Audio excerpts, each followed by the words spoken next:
7, 6, 5, 4, 3, 2, 1.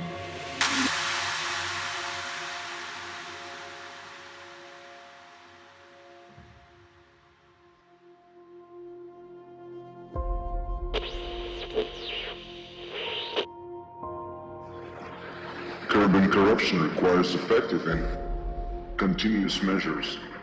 Kleptocracy, money laundering, and illicit financial flows undermine political and economic interests and represent threats to transparent and accountable governance, as well as democratic progress. As a result, state institutions are weakened and functioning of criminal justice system eroded.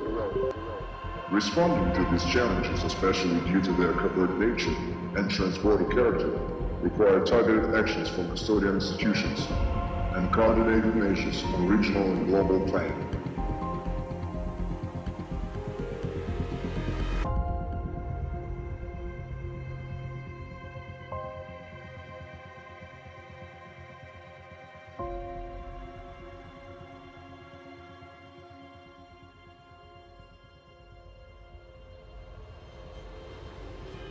Main task of the forum will engage in high-level discussions on taking stock of success and challenges in fighting illicit financial flows and money laundering. Examine latest strategies and trends to combat these phenomena and share best practices on required measures to coordinate efforts on regional and international level.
Того органу, який також спрямований на забезпечення правопорядку і протидії правопорушенням в Україні.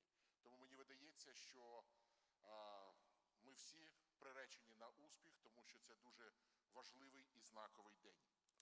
На жаль, історія України. It is very important day. Unfortunately, the history of Ukraine, we have had the 30th anniversary of independence. We have seen various examples when top-level officials abuse the trust entrusted to them, and they meet their own vested interests.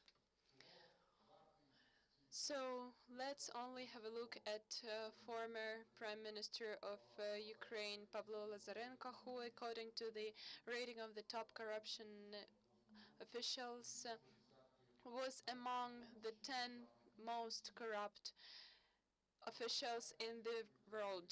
No less doomed is the example of kleptocracy of a general level scale that we have seen during ex-president Yanukovych, who, according to the law enforcement officers, has money laundered $22 billion from Ukraine.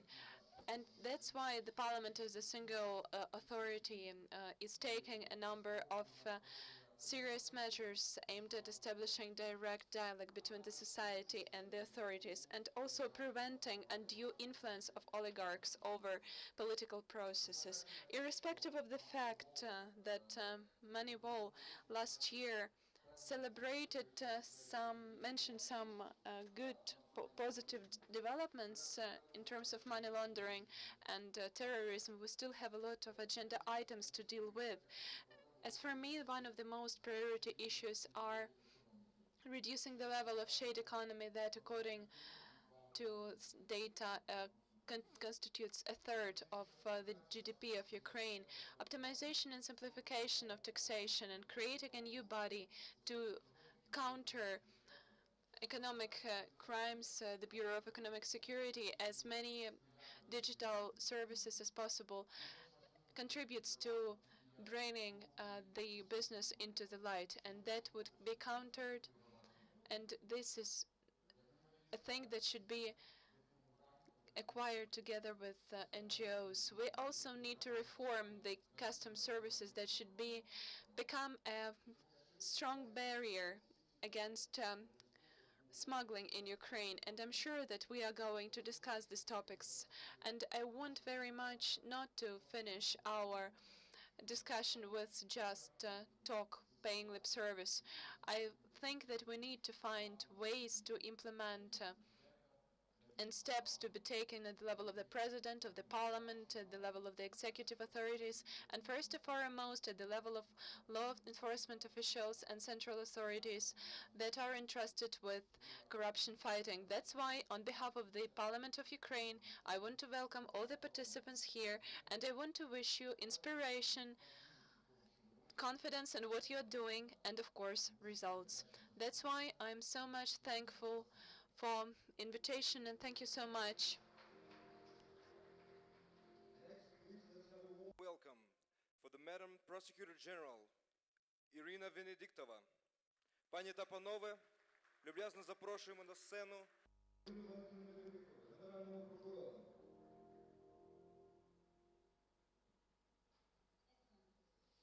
Colleagues, ladies and gentlemen, good afternoon. It's my pleasure to extend a gracious and inclusive welcome to everyone on our anti-corruption forum, dedicated to the fight against kleptocracy and illicit financial flows. I am delighted to see that forum gathered so many familiar and esteemed colleagues and participants in Kiev, notwithstanding the difficulties posed by COVID pandemic. This is an explicit sign that we are on the right track in fighting corruption and strengthening democratic future of our country. All the topics that we will be discussing during these next days on our anti-corruption efforts are even more relevant today as ever, as governments worldwide attempt to cope with challenges posed on them and societies by pandemic. This is a common fight that requires shared commitment and global action.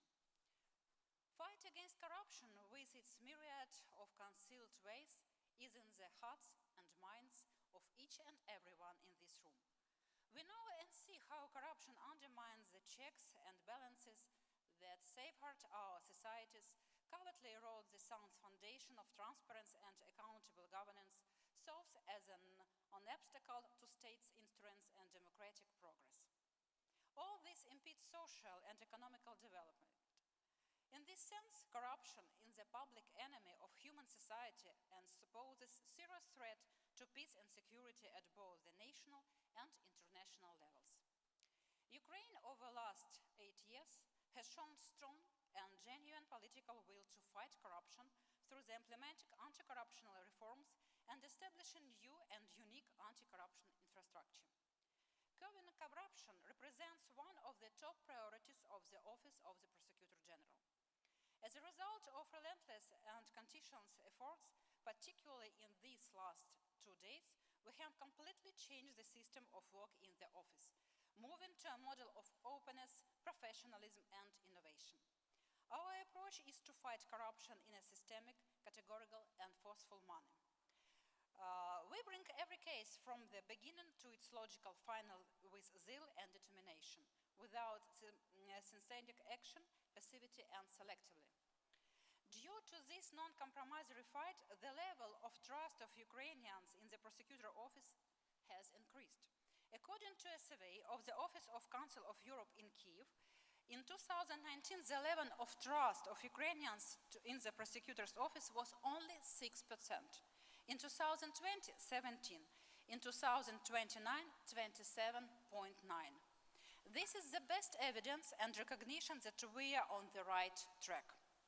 Today we have tangible results to report, with real cases and resources returned to the state budget as a result of professional and devoted work of anti-corruption institutions. Over the past year, the number of initiated corruption-related criminal cases has increased by 20% and stood at the number of 3,000. The number of criminal cases filed to the court by the SAPO also doubled in 2020 compared to 2016-2017 and stood near 800 cases. The number of persons against whom judgments were rendered in 2021 increased by near 37%, while the percentage of convinced persons increased by 30%. In 2021, an average of 11 corruption-related cases are filed with courts daily. Furthermore, as a result of the effective work of anti-corruption infrastructure, the amount of reimbursement funds increased from 100 million hryvnias in 2016 to 1 billion hryvnias in 2020. Since 2016, the SAPO has returned close to 3 billion hryvnias to the state budget, while last year the High Specialized Anti-Corruption Court reverted near 500 million hryvnias in form of bail payments to the state budget. These are real and sustainable results, which depict determination and commitment on the path of fight with corruption. The work so far done by anti-corruption institutions has been prized by international monitoring mechanisms, including GRECO and OECD. However, taking the stock of progress in anti-corruption efforts, it is evident that the Ukrainian society expects more fundamental changes. They require dynamic and tangible results of this fight which will leave a positive impact on their daily life rather than flatter oneself about achieved results. I share these sentiments and see them as catalytic for further rapid and relentless work. We will advance on our efforts to tackle corruption. We know that fight against it requires time. As it said, without continual growth and progress, such words as improvement, achievement, and success have no meaning. Benjamin Franklin. For this reason, the Prosecutor General's Office will pursue action and flag bear in this process. We are in constant contact with law enforcement agencies to nurture trust and attain further synergy in our activities. We also actively cooperate with the Verkhovna Rada, the government, and the Office of the President on Anti-Corruption Reform to ensure that our legislative domain and efforts are in line with international best practices. Along these lines, I hope that the process of selection of the next head of the SAPO will be finalized shortly. It is particularly pleasing that the Council of Prosecutors elected as members of the Commission for individuals acclaimed both internationally and locally. Having said that, as we know, corruption is a truly global challenge and it operates without borders. Effective investigations of corruption cases, illicit financial flows and illegal enrichment, tracing and recovery of assets cannot always be achieved and slowly in one jurisdiction. Rather, the international community needs to develop a comprehensive and coherent agenda. To defeat causes of corruption and many of its forms, we need to foster a stronger nexus between competent bodies and anti-corruption initiatives. Therefore, this international forum is a particularly important milestone to come one step closer to this objective. This event, which brings together over 100 participants from more than 20 states, strives to facilitate such an action and cooperation. We have a very ambitious agenda. During the 2 days, the forum will be articulated along 7 thematic panels, with the span of topics that are hot and core in the fight against corruption, including kleptocracy, money laundering, illicit financial flows, fighting smuggling and fraud, the mechanism of civil forfeiture, asset tracing, recovery and return, as well as particular changes of the era of digitalization and cryptocurrency. I am particularly grateful to our international partners who continually support us and whose assistance was fundamental in organizing this forum.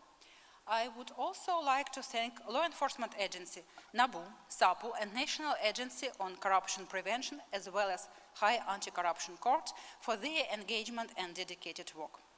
I am looking forward to high-level discussions, expert insights on challenges we are facing and solutions to be arrived at through a frank and open exchanges of views, which will be on the vital importance in the seeking effective and practical measures against corruption, both in our domestic settings, but also for coordination efforts and regional and global plans.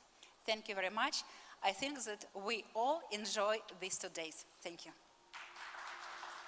Thank you, Madam Prosecutor General. Next, we have Laura Kövesi, European Chief Prosecutor. Пані та панове, з нами на зв'язку Лаура Кövesi, Генеральний прокурор Європейського Союзу. Can you hear me? Laura, yes, we can hear you. Please welcome. Okay. Good afternoon. Dear Ms. General Prosecutor, dear colleagues, ladies and gentlemen, thank you for the invitation to this important forum and for the opportunity to present my views on the fight against corruption. I have been a prosecutor for a half of my life. I have fought against high-level corruption for many years. I came to understand that if we do not fight corruption with utmost determination and efficiency, it becomes systemic and undermines the very basic bond of trust at the foundation of our societies. Systemic corruption is a mortal threat to rule of law and democracy. The main challenge in fighting corruption is beyond reforming the judiciary or changing the legislation. The main issue is to win the hearts and minds of the people, to show them again and again that the law applies to everyone, that law is equal for everybody. I also realized how bad it is when the responsible authorities do not do their jobs, and how important it is that people can trust prosecutors. I have learned in my years as prosecutors, you can win the citizens' trust only through efficient, courageous, honest, and this is very important, constant work.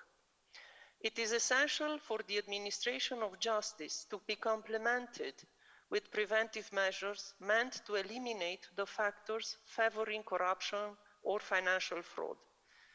Punishing the corrupt public officials is not enough to eradicate the phenomenon. The risks and vulnerabilities leading to the perpetration of corruption must be identified and addressed. An education in anti-corruption is almost decisive. There are many actors involved in combating corruption: the prosecution services and police forces, anti-fraud offices, as well as auditors, controllers, diverse public institutions or bodies, and last but not least, the citizens themselves. This is why, when we talk about eradicating corruption, I am deeply convinced that it is the matter of how each actor, each institution, plays the role it is supposed to. So, what is the role of the European Public Prosecutor Office in this regard?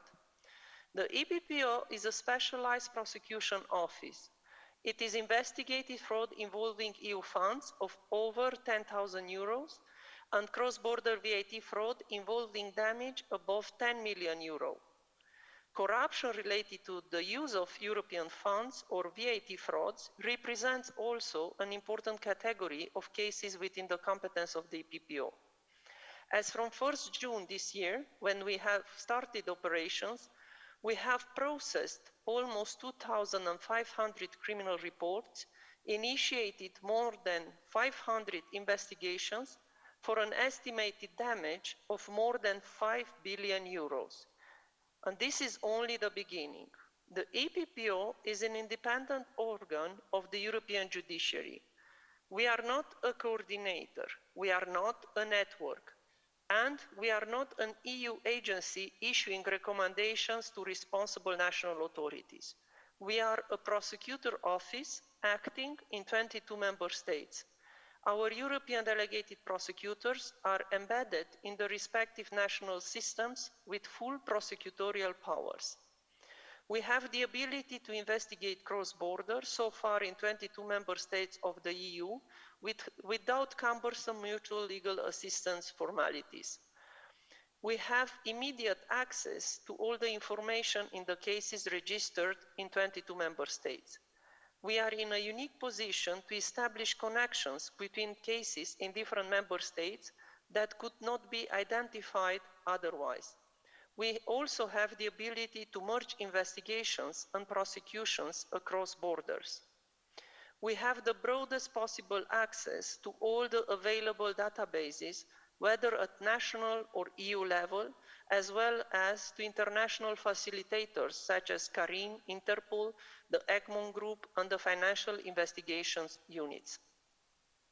At the central level of the EPPO, we are accumulating an unparalleled knowledge of the legal systems of 22 member states. As you can see, EPPO has the potential to change the paradigm of cross-border investigations, which is especially relevant for organized crime and mafia-style groups. Ladies and gentlemen, there are several legal avenues for judicial cooperation in criminal matters between the EPPO and third countries. We can use international agreements to which the participating member states are parties. If this is not a viable option, European delegated prosecutors can still use their powers as national prosecutors. The EPPO may also request legal assistance in criminal matters from authorities of third countries, relying on the reciprocity or international committee. Finally, in order to obtain extradition, a European delegated prosecutor has to request the competent national authority of her member states to issue an extradition request in accordance with applicable treaties. We will be able in future to use international agreements on cooperation in criminal matters with the EPPO concluded by the European Union or to which the Union will have acceded. The EPPO can conclude working arrangements of a technical and operational nature. We have started mapping our priorities in this respect and will engage with our partners in the enlargement as well as neighborhood countries as soon as we have the capacity to do so. In the end of my intervention, I would also like to congratulate all the Ukrainian prosecutors for the 30th anniversary of their office and to wish to all of them success in their career, courage, determination, and an efficient work in order to win the hearts and minds of the Ukrainian citizens. Thank you very much for your attention. Thank you, Madam Kaveshi. Thank you very much for your kind words and for your support for Ukraine. Next, please welcome Artem Sitnik, head of the National Anti-Corruption Bureau of Ukraine. Пані та панове, вітаємо. Артем Сергійович Ситник, директор Національного антикорупційного бюро України.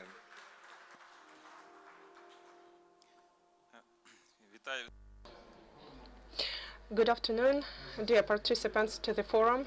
In the first place, let me join the congratulation path and congratulate prosecutors on the occasion of the 30th anniversary of public prosecution service in Ukraine. I used to be a prosecutor. This is why I feel part of this event, and I'm very grateful to the Prosecutor General of Ukraine for having organized this event. I have been honored to be the director of NABU, of National Anti-Corruption Bureau of Ukraine, for 8 years. And I can state that for the first time we have an anti-corruption forum of such scale organized by prosecution service.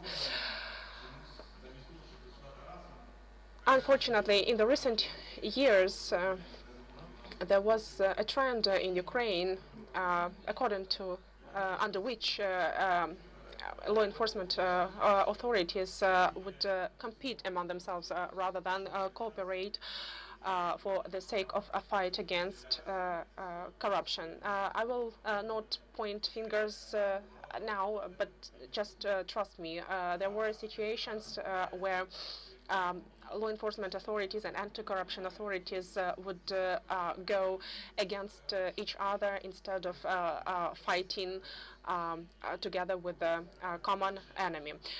In the light of that notorious trend, it is particularly pleasant to see this dialogue among law enforcement and anti-corruption authorities, which started being established over the recent months.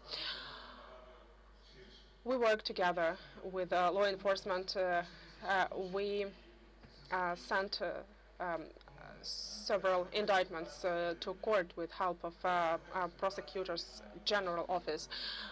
So what I'm saying here is that in order to be effective and efficient, we need to work together, we need to cooperate, as almost any investigation involving money laundering and illicit financial flows engages international cooperation, and we are just in the position to ask international legal aid from our colleagues. I will give you just one example. There was a case where we investigated financial crimes committed by a former member of parliament of Ukraine, and we had to address and ask for international cooperation from 8 countries in various parts of the world. So you can imagine how important it is to work together, to cooperate, and to have trust. So I hope that this forum will serve to not only establish dialogue and understanding among various authorities, including international players, but also to network and to establish this mutual relations of trust and less formal cooperation. I also call on the development of the police-police cooperation format. It is extremely important for speeding up investigations. This is something which we know from our experience over these 8 years. Such a format allows having contact persons in various countries, and investigators know to whom exactly they need to address in order to receive the speediest feedback possible. We've recently had cross-border cooperation with our Polish colleagues, and by the way, they are present here today. We're extremely grateful for their help, understanding, and support. And again, let me underline, effectiveness and efficiency will only be possible if there is sufficient international cooperation, because otherwise investigative effort might end up useless and no tangible results can be achieved. So again, I'm very grateful to international colleagues who accepted cooperation in the framework of international investigation groups. There are several investigations which are currently conducted in this format. Again, I call on all the participants to the forum, on my colleagues from other authorities to take the opportunity to get engaged in discussions and to network. Thank you. Next, please welcome Alexander Novikov, head of the National Agency on Corruption Prevention of Ukraine. Пані та панове, Олександр Федорович Новіков, голова Національного агентства з питань запобігання корупції. Доброго дня всім присутнім. По-перше, хочу Good afternoon, dear ladies and gentlemen. Congratulations to my former colleagues from the prosecution service on the occasion of the 30th anniversary. It's at benchmark. It's a chance to make some interim to put some interim line and to make plans for the future. I'm very pleased with the fact that Ukraine can welcome so many highly respected guests from across Europe and other parts of the world.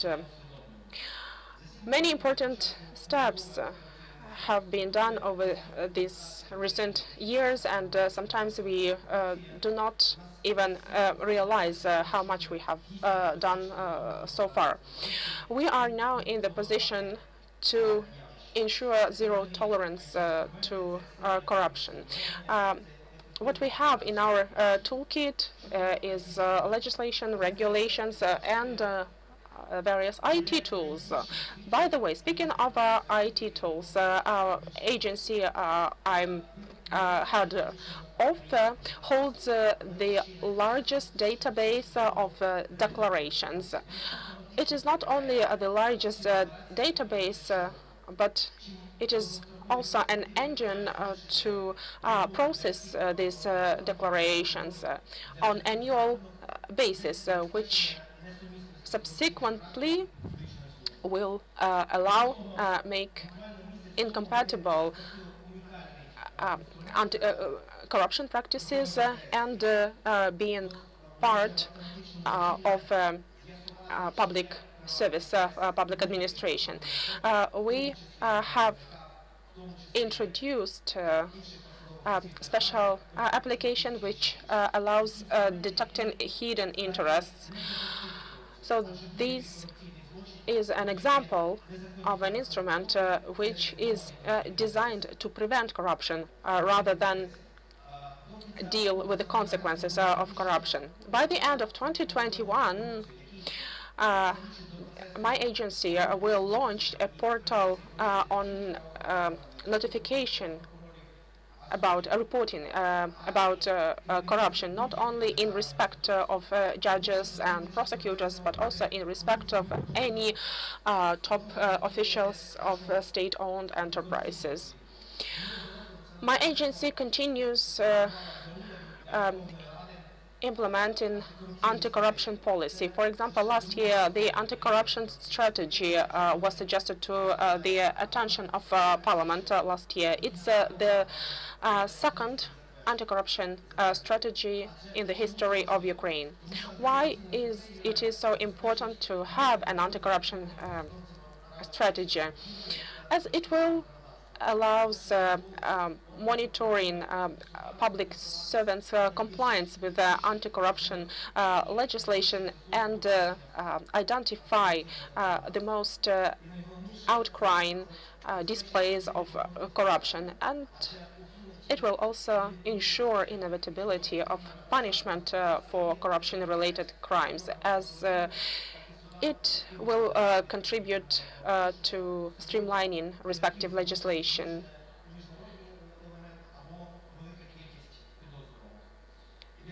I believe that over the next 7 years, Ukraine will become a leader in the implementation of anti-corruption practices, and I'm sure it will become possible also thanks to the anti-corruption strategy we have developed. Thank you.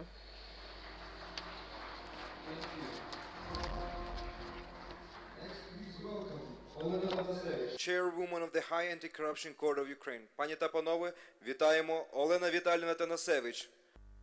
Голова Вищого антикорупційного суду України.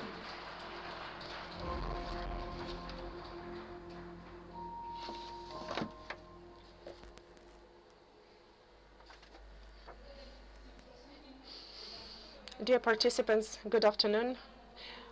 I'm very grateful to the Prosecutor General of Ukraine and to all the organizers who managed to organize this event, which is designed to facilitate discussion around anti-corruption practices in the country and internationally. Corruption is a cross-border phenomena which cannot be stopped either by borders or any other formal obstacles. Over the last years, corruption is identified and tackled mostly by international dedicated organizations which are acting in order to prevent and fight corruption and illicit financial flows and facilitate recovery of unlawfully obtained money, while also given guidelines to respective amendments in national legislations. Fight against corruption in Ukraine is a multifaceted phenomena which is moved forward by thousands of people who sacrifice their lives to fight corruption. Ukraine changed its status in the world's anti-corruption list, moving from 156th place to 123rd place. There is of course much efforts to be applied and much work to be done. However, it is considerable progress. The High Anti-Corruption Court has been established in Ukraine 2 years ago. The Anti-Corruption Court issued 55 judgments so far and exercised judicial control at pre-trial stage in multiple cases. The court's jurisdiction has been changed recently and supplemented with civil cases which are relating to embezzlement. Step by step, the High Anti-Corruption Court has been developing its case law and is now in the position to share experience and best practices and to accept advice from other institutions. So I wish to all of us good luck, inspiration, and strength to fight against corruption. Thank you.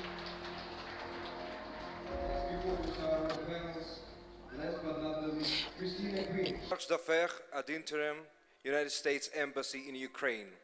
Пані та панове, вітаємо Крістіна Квін, тимчасово повірена у справах США в Україні.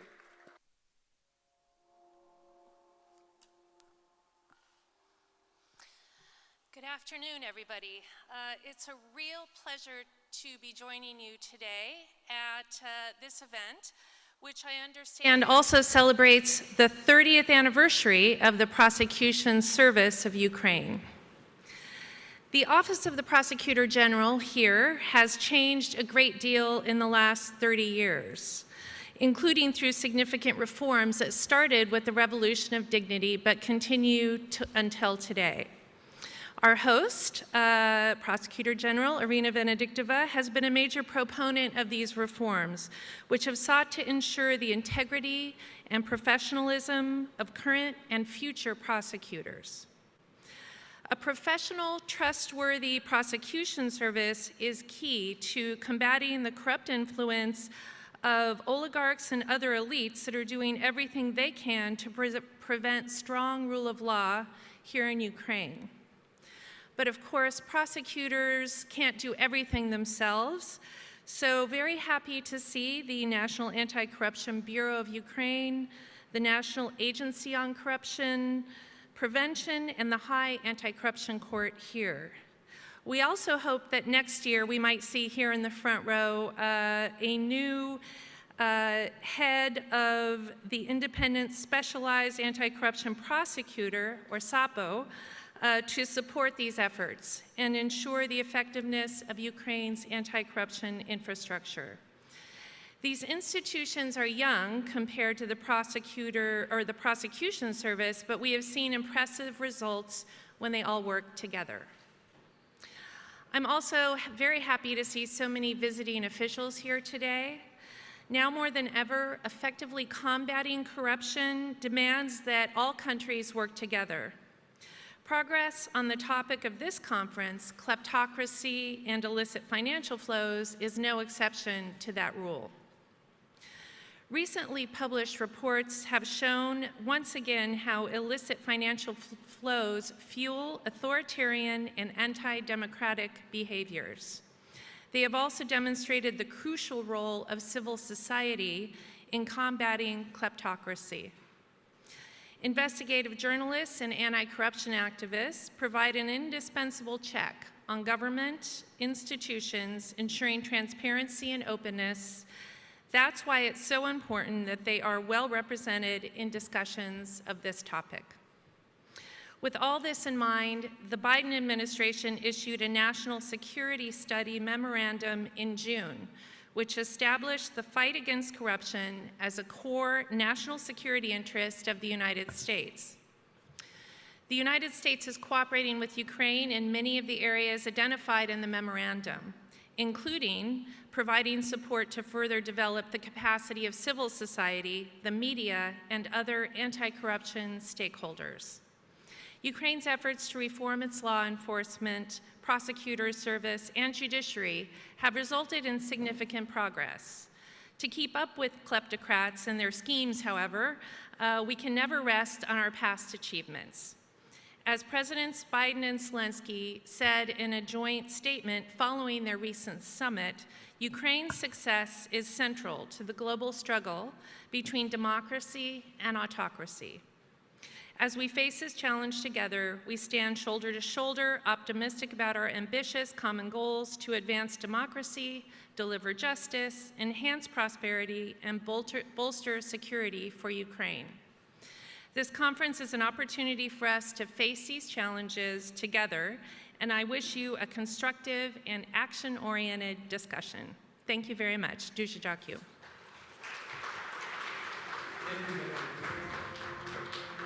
For your support and for your kind words.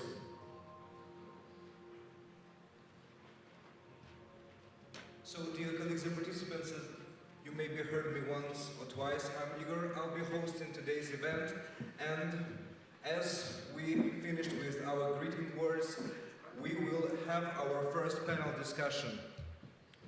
So, I would like to welcome to the stage our moderator for the first panel, Ekat Keshelashvili,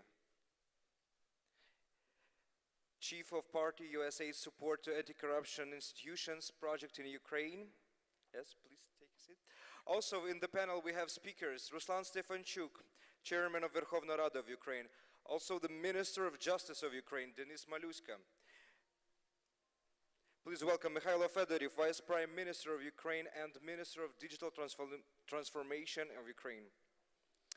Also we have the Prosecutor General of Republic of Azerbaijan, Kamran Aliyev. Anastasia Radina, Head of Committee on Anti-Corruption Policy of the Verkhovna Rada of Ukraine. And we're waiting for the President of Eurojust, who may be just in touch with us online, Ladislav Hamran. So our first panel topic is Kleptocracy, Phenomenon and Global Trends. The panel will discuss the phenomenon of kleptocracy as an obstacle and threat to transparent and accountable government. So, as I see, can we have Mr. Hamran?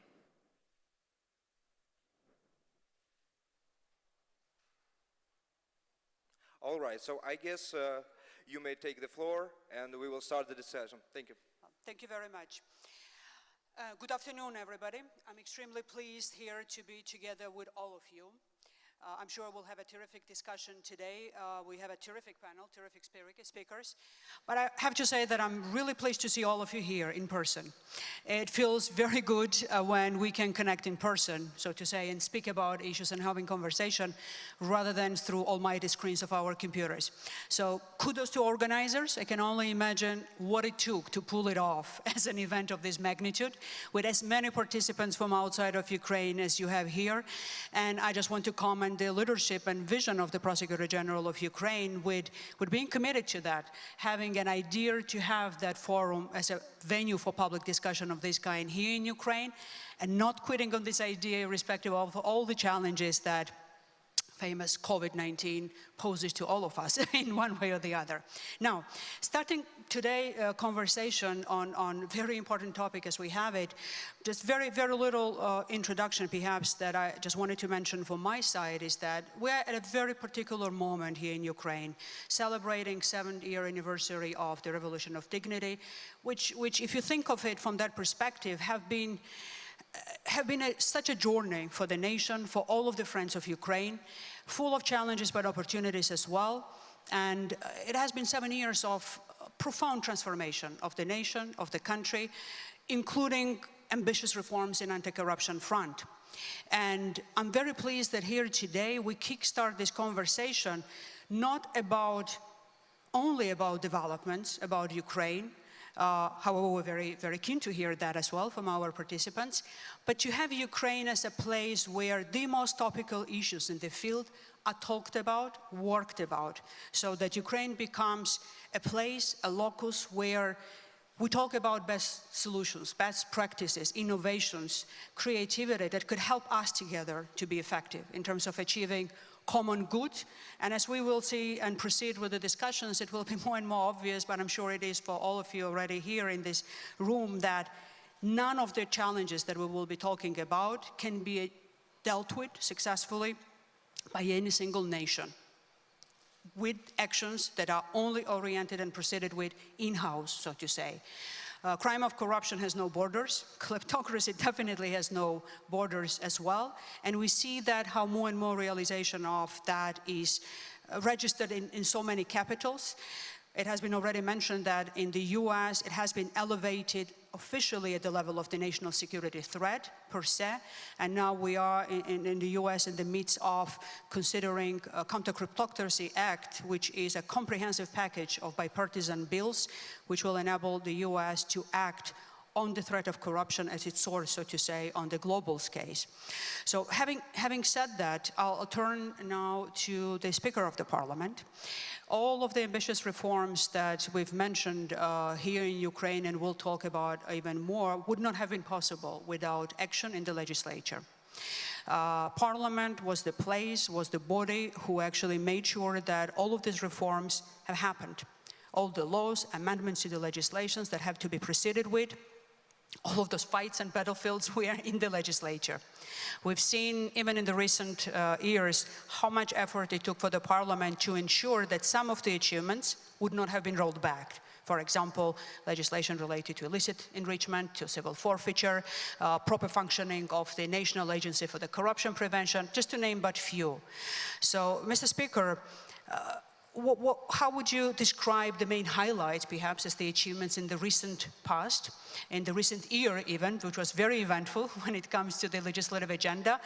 And more than that, what lies ahead? What is the strategy in this regard? And then what occupies your mind when it comes to the key priorities in this direction?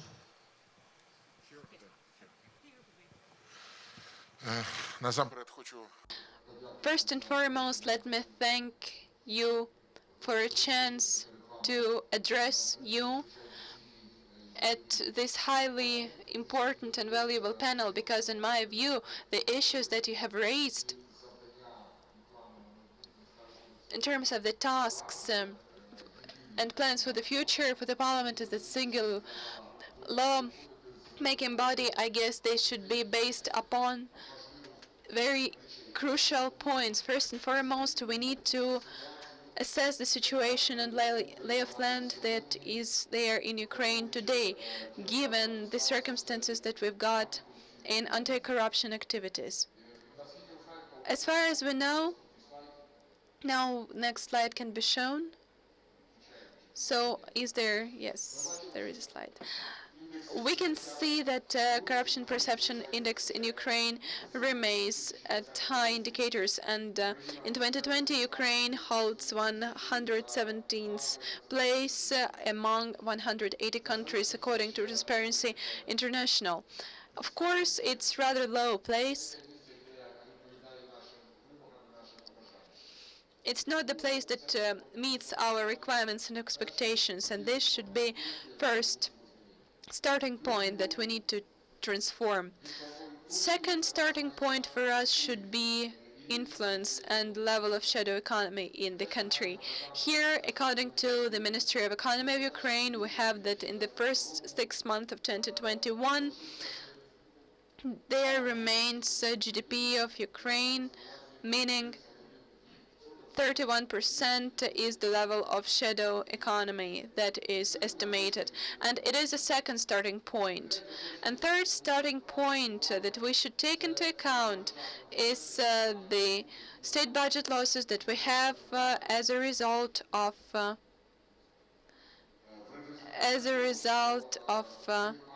fact that we have this corruption level. And you can see that smuggling and other violations only of customs regulations, we are losing $4 to $5 billion US dollars. That is the battle that we will have to fight as of present. And given all this left land, we need to build a clear and foreseeable plan of how we move forward. It goes without saying that there is this plan in place. It's to some extent is in the program of the President of Ukraine and in the party, the Service of the People, and another program and ground building instruments that you can have a look at. But you need to understand what has been done and what remains to be done. Next slide, please. So what are the steps that we have undertaken together with the Parliament? First of all,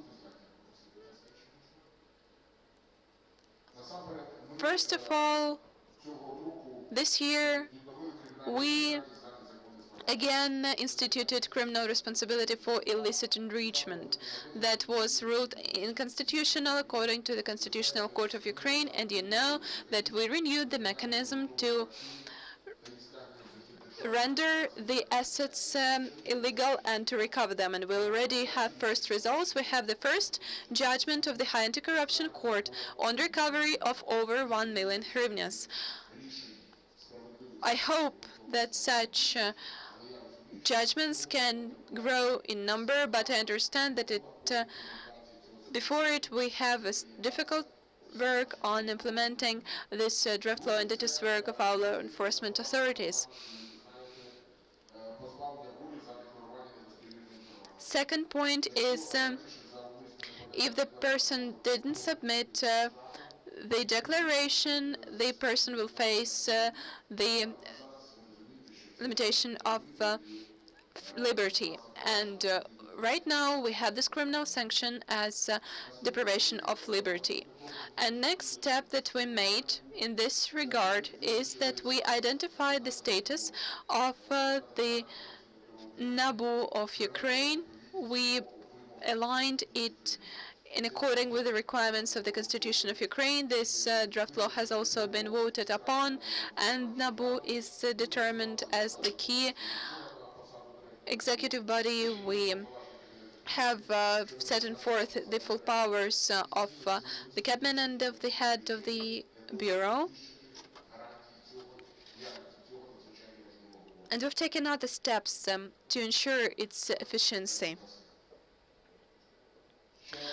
Another important point that has been made within the Parliament is to create the Bureau of Economic Security. You know that on the 24th of November the Bureau launched its activities, and the Bureau is entrusted with countering offenses that undermine the functioning of the country's economy and putting an end to outrageous pressure upon business. I am sure that it will be developing, and we will take all the steps to make sure that no longer Ukrainian business gets unjustified and unsubstantiated approaches from the law enforcement bodies. Another important decision, not only for the parliament but for the whole country, is that the so-called law on fighting with oligarchs has been adopted. As far as I know, on the 24th of November, I guess the Minister of Justice will elaborate a little bit more, has implemented the action plan to put it into practice that provides for stronger control over financial operations of oligarchs. And this will also be important given the fact that oligarchs will be included up into the list of persons obliged to declare their assets, and you will see how important it is, because it is first but not the least step, and I'm sure that the Minister of Justice proposed in the government, and there was this plan approved to draft these draft laws that are aimed at stopping this event as in oligarchs. That's why we are against illegal influence on economy, on politics. We are against illegal influence on mass media. We want to have business persons who feel secured and who pay taxes in our country. That is our vision.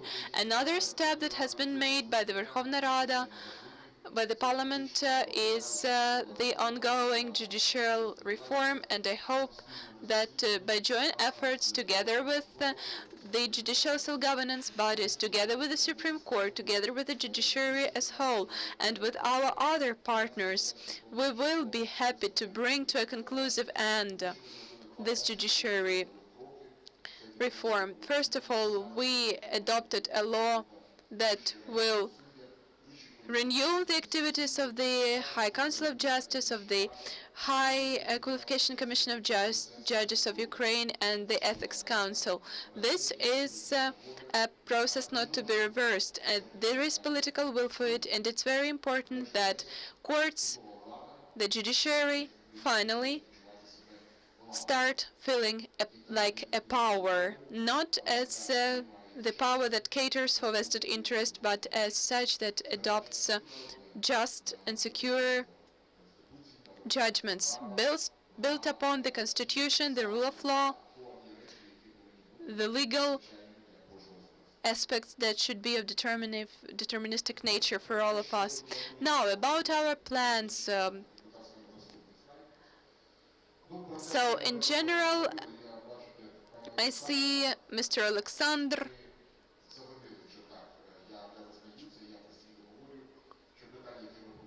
Indeed, we are a little bit behind the schedule. We need to adopt the law on the basis of state anti-corruption policy.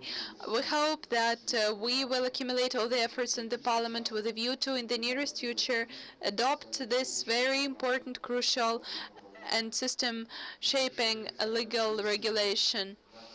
It is scheduled for Friday on agenda, but you know that tomorrow we will deal with budget. That's why we very much hope that we will have time to consider it, but I'd like to have this issue settled ASAP. A second point to be concentrated upon is improving the legal grounds for the State Bureau of Investigations. It's draft law 5305. In general, we speak of increasing the workforce in territorial units, status of workers, disciplinary responsibility, etc. Another draft law we are planning to consider is to amend the Law and Prosecutor's Office to improve the functioning of independent SAPO, improving the manner of selection for SAP, and improving external audit for efficiency of the work. Also, we will concentrate our efforts on improving legislation to counter money laundering or legitimization of criminal proceeds. We will improve transparency and information on risky operations. Also, we will take some steps for people's power that is important for the president and for the servant of the People Party. We want to engage more representatives of society into administration of justice. We're thinking of creating magistrates for small cases and improving the jury trials. Also, we want to make it a criminal offense in terms of smuggling of goods, and this is a draft law 5420 that is pending before the parliament as of now. These are only the first steps. With the adoption of the anti-corruption strategy, there is a list of legislative acts that we need to adopt as soon as possible. Moreover, right now we are working on lawmaking plans, and we will devote significant attention to issues that make it impossible or minimize corruption influence on economy and on politics. But again, let me assure you, the parliament as the single lawmaking body is open to discussion, is ready to work, because we are all here united with one thing. We all worry how our country will develop, and fight against corruption is one of the most priority matters for the activities of the whole country. Again, I hope that we will pull it off. I call upon my colleagues to join in this discussion, because the quality of judgments depends on the involvement of those who every day applies the legislation created by the Parliament of Ukraine. Then we can speak of the effectiveness of this legislation. Thank you so much, and I hope that I have given you the points that we were waiting for. Very, very interesting outlook, so to say, on the very ambitious agenda that the Parliament has still ahead. It seems to be that not only the 2021, but 2022 will be very busy time for work for all of you in the Parliament. I'll give floor now to the Minister of Justice. You are far away from me, I can't see you, but Mr. Minister, to follow up now what has been already said by Mr. Speaker would be a natural transition, I would say now, to the executive branch of the government to see how the priorities that are already reflected in the vision of the Parliament are mirrored, so to say, if not more even, from the executive branch of the government. Law on de-oligarchization has been mentioned. We have all seen a plan that has been adopted by the government as a follow-up package, so to say, of actions that have to be pursued to make sure that the aim of the law is well served with actions that have to complement actually the framework law as it is, the law on de-oligarchization. It would be very interesting to hear from you what lies behind the plan, what are the main elements of the plan, and then to see how coordinated efforts in that regard could help more realization of that plan, perhaps when it comes to partners that could be part of this process as well from international community.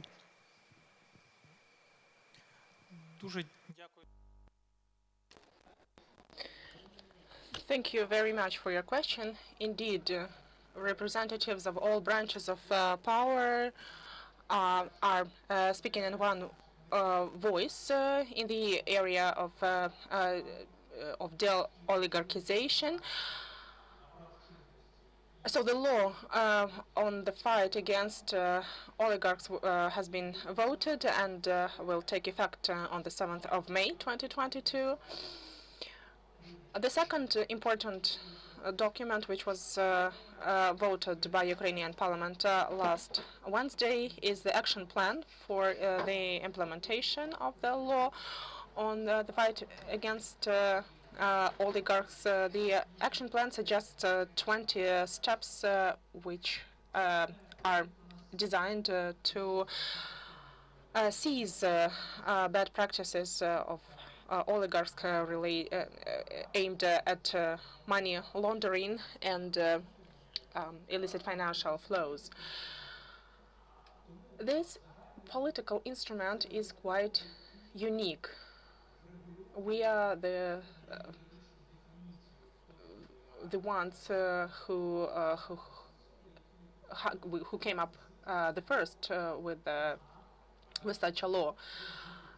So who are oligarchs under the law? There are 4 features, and once a person complies with 3 out of 4 features, such a person shall be considered as an oligarch. The features include control over media, possessing sufficient financial assets, and others. I will not now go into details.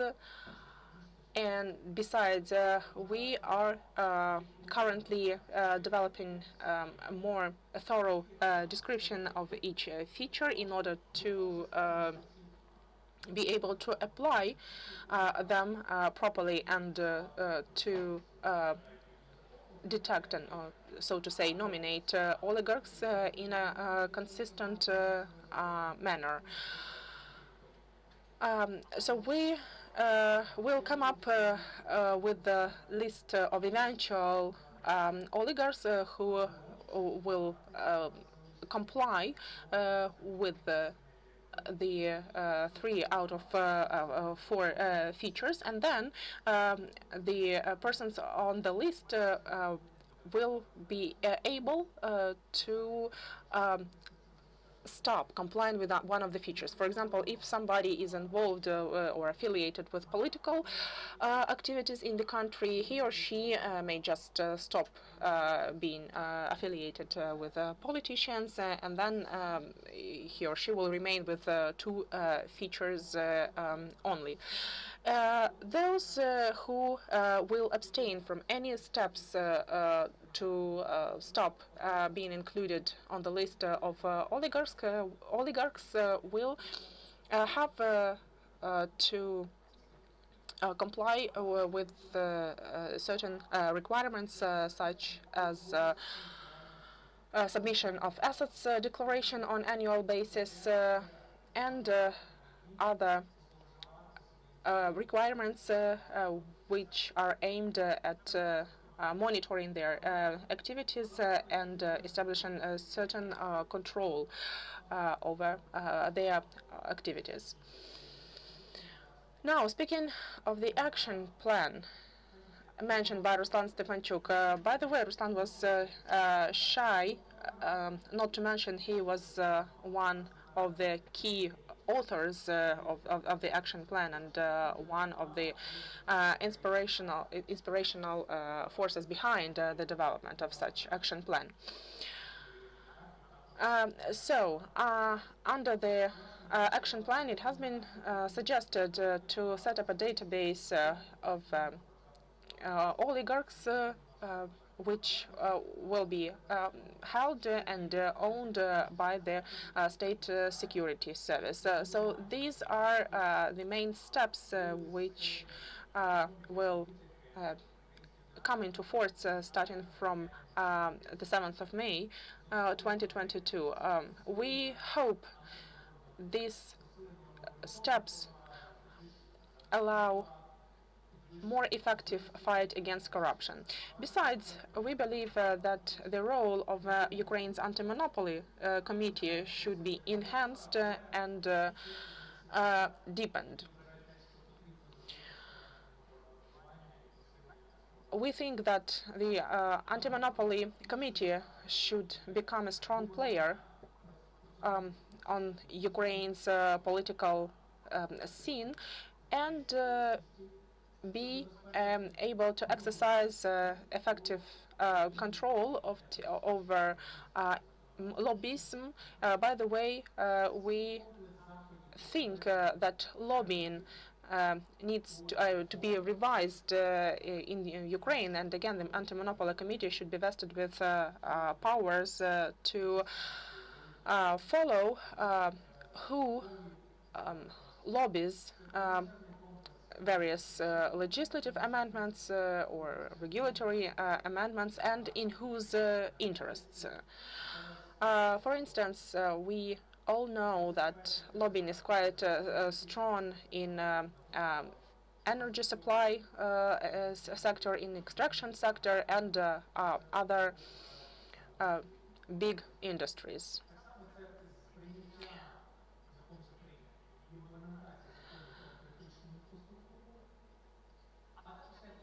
One of other important steps that I can list right now is the adoption of the law on critical infrastructure. Another step implies deprivation the oligarchs of the right to use state-owned resources for their private interests. So these are the areas where we are currently operating in. So the law on oligarchs is a more speedy instrument, because by the 7th of May, we will have this list of oligarchs established, and while awaiting for this date, we can already see some oligarchs making some steps not to be included, not to appear on the list. For example, some oligarchs would sell their media, or at least pretend selling their media. However, even though the achievements are quite moderate so far, it's a big leap for Ukraine, because these are the very first positive changes which has been ensured by consistent and stable approach. So this is how fight against corruption looks like in Ukraine from the executive branch standpoint. Question, perhaps, could we have, as a main takeaway, so to say, from what you have said, the following, that while the law on oligarchs itself is primarily aimed at limiting the influence of undue influence, as it is called, of oligarchs, the rest of the package is about the underlying causes, so to say, of how oligarchic systems, so to say, could work, how those influences could emerge, so that you could dig deeper and then work on the causes, and then have systemic changes of the kind that could actually dismantle the system that enables of influences like that to emerge. За великим рахунком так, але я б навіть Well, basically, you are right. I would put it this manner. The law on oligarchs is something which allows us expecting results in a short run, while the action plan will bring results in a longer run. The law on oligarchs is an effective instrument, though, because it applies directly to oligarchs who are not used to be affected by anything, because oligarchs tend to stay in the shadow. They never make decisions by themselves. They never put their signatures. They never get engaged in any decision making in an obvious manner, which would be visible. So what we are trying to do with the law and the action plan is to put light on oligarchs, and then to attempt on the structures created around oligarchs. It doesn't mean that we are willing just deprive oligarchs of their assets, including media assets or some industrial assets. What we want to do is to turn oligarchs into civilized and law-obedient businessmen. We want their industrial assets to start operating in accordance with the market rules. We want media to become transparent to the and question. unbiased. Minister Fedorov, now the floor is yours. The very fact that you are present on this panel is quite telling, actually, how much the whole process of digitalization is seen in Ukraine, not only as a way of increasing effectiveness, efficiency, productivity, so to say, of cost and benefit in terms of the governance, but how much inherently it is seen as a way of transformation. That it's not just about digitalization, as the name of the ministry says as well, but it's about transformation and how digitalization is part of that profound transformation and how that has its own impact on curbing corruption in the country. Transparency, openness of data, possibility of interoperability and analytical venues that it creates is immense when it comes to not only for fighting crime, but then for preventing corruption per se.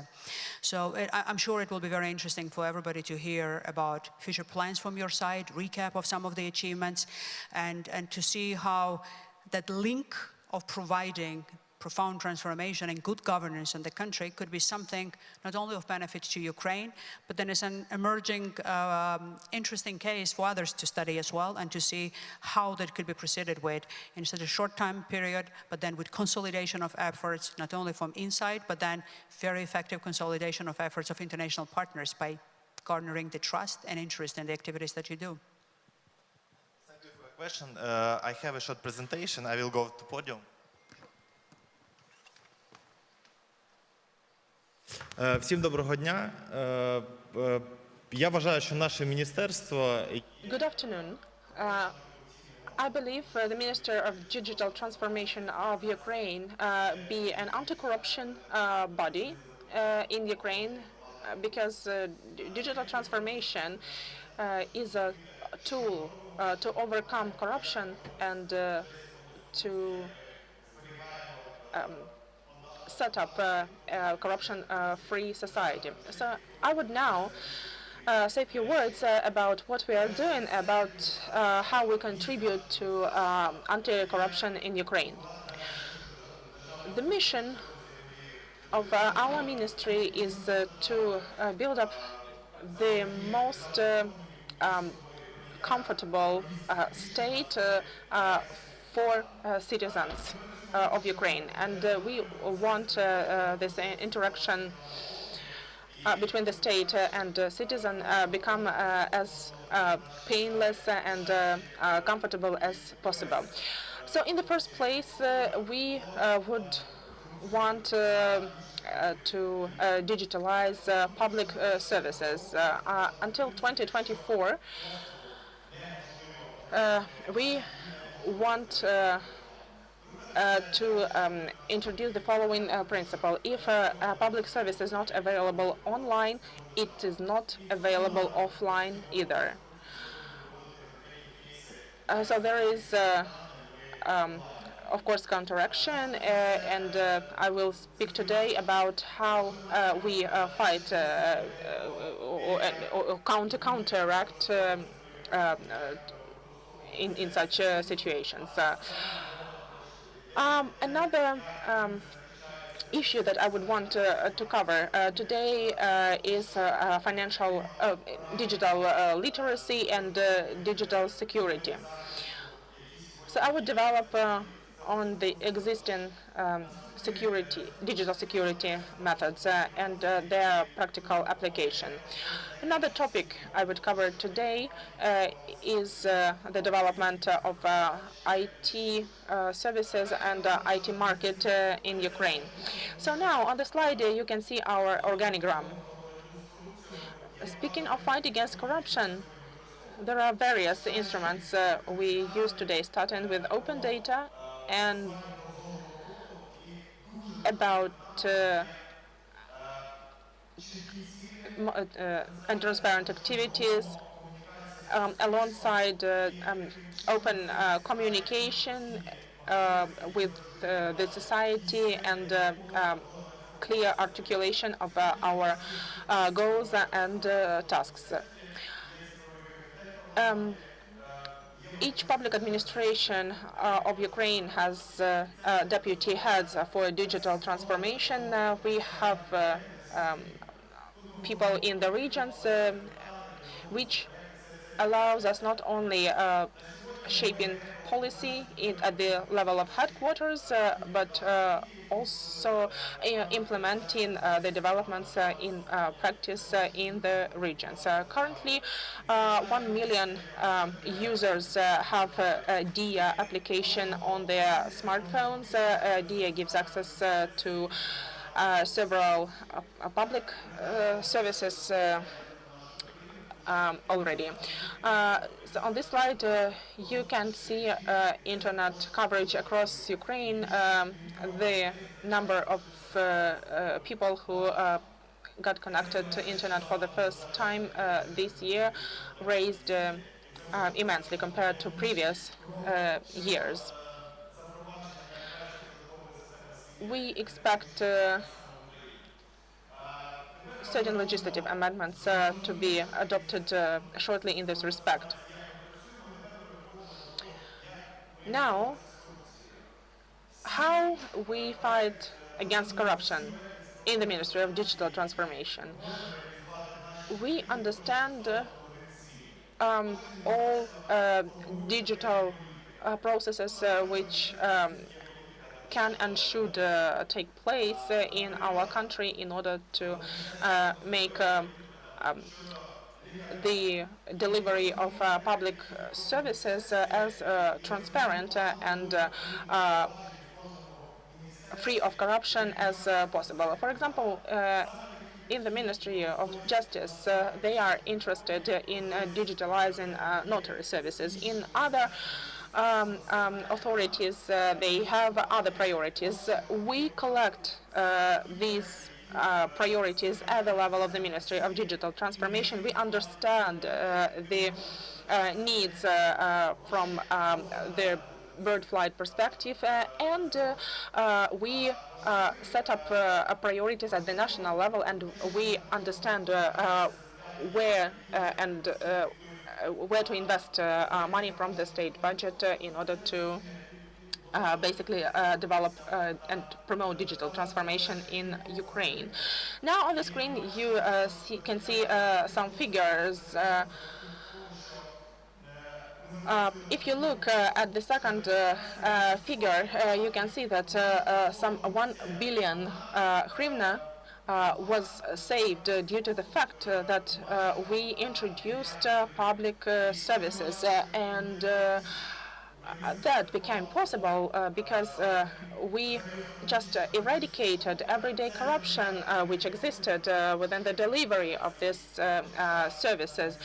People can also save their time, not only their money, because they have access to such services online rather than offline. Another important step that we have undertaken, apart from electronic services, digital services, it's building digital transformation of construction industry.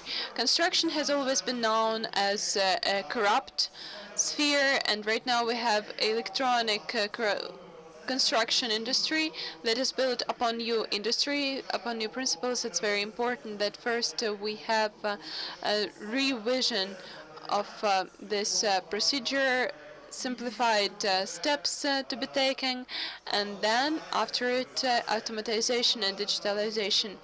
The Parliament has adopted a number of draft laws that enabled us creating this system. We mentioned that the construction register was somewhere in Europe in private hands, and the state didn't have any information about who was taking some steps with the movable property, and there was specific script written to analyze how much money should be taken from what person, given geolocation, also the square meters of that flat, and after law enforcement agencies had special operation, the register was brought back to Ukraine. We created a new register where each action is logged in when you cannot enter something into usage without digital trace to understand what official made some steps to deal with this property. And we estimate, and our partners estimate the value of this work at the number of 3 billion hryvnias. So to count this number of square meters that was launched, and then to see how much money was requested from who, and you can see the number of it. And most services are done without involvement of a person. This is the principle that we want to have. First of all, it's budget economy. Next, no corruption risks are there because of human factor. For example, today we launched a chance to change the place of registration of residence. You can do it online. We have launched a huge beta testing across Ukraine. At first step, we reduced from a few weeks to 1 day for a person to change their place of residence, and then we want to eliminate human factor and to make the registration of the place of residency online without human interaction. So it shows how corruption is dealt with. Today you can start construction automatically after informing the country about it, and also you can make the housing livable in the same manner. And it's important that when you start working with such registration, it appears on the map that is public, and you can, for example, go on the streets of the city, and then you can check whether this building is on the map and whether there is respective construction permit. Next example has to do with creating unified register of social services. It's also an anti-corruption project because as of today, a decentralized system of registers was built that do not interact with one another, and there were a lot of non-existent persons when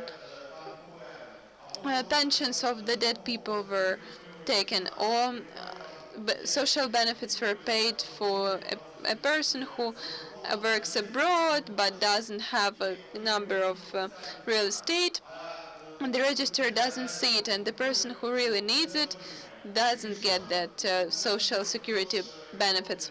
So that's also how we can save up the data that are interchangeable and interoperable, because the state gets quality data to adopt good decisions. Then we can see the economy, then we can see the indexation, and then we can improve the conditions for those who deserve this. And also another point, we consider it to be a very important anti-corruption project. A lot of people have been trying to do it, but were unable to. It's electronic sick leaves, because before that the country spent millions of hryvnias but for these sick leaves, but actually people could buy such sick leaves, and because of the fact that the registers didn't exchange data, I can't even imagine how many sick leaves were paid according to fake sick leaves. As of the 1st of October, we have launched together with the Healthcare Ministry sick leaves, and right now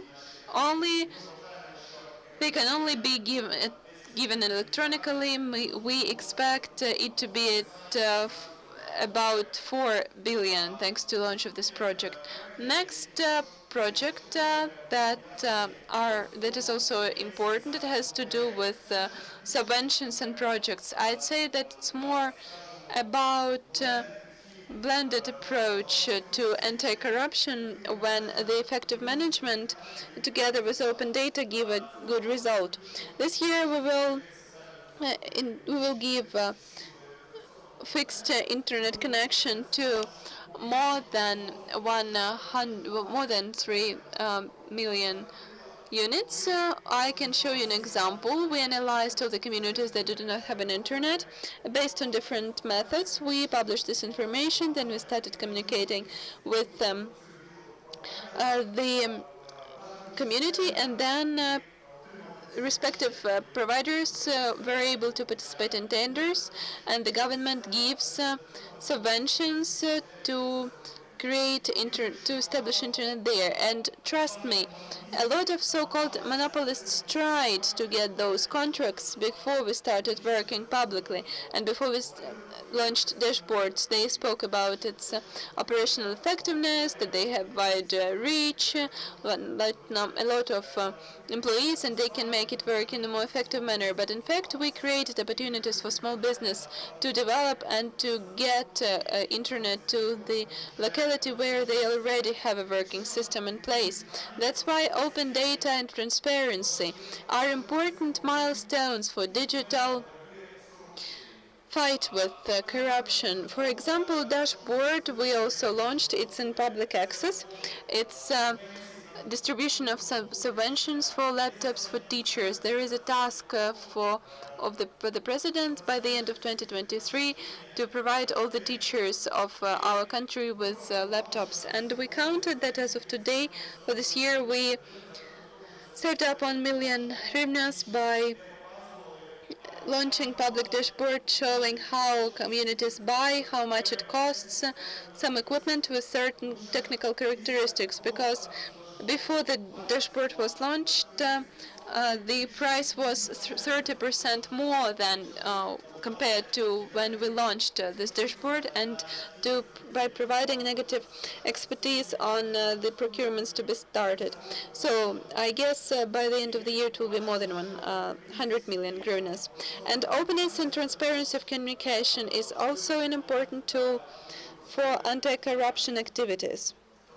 That's why we are trying to develop open data system, and this year we launched financial reporting of companies, and now journalists in the community can see what is this or that company, whether this company is a bankrupt or not, how the company feels, and when a young family wants to buy some piece of housing, the person can see not only whether there is a construction permit. The young country can also have a look whether this company is bankrupt or not, whether it's stable or not, whether it will work or not in the future. That is why our ministry, to give you a final sum up, is working as an anti-corruption agency, and the speed of digitalization and investments will be a dependency for our eradicating people from providing services, for automating them, and thereby dealing with utilities and domestic corruption and top corruption at different levels. Thank you so much for your intervention. I just want to add very shortly that one element of an untold story perhaps is with digitalization, how much it changes mindset on both aisles of those who actually work behind the screens with the systems.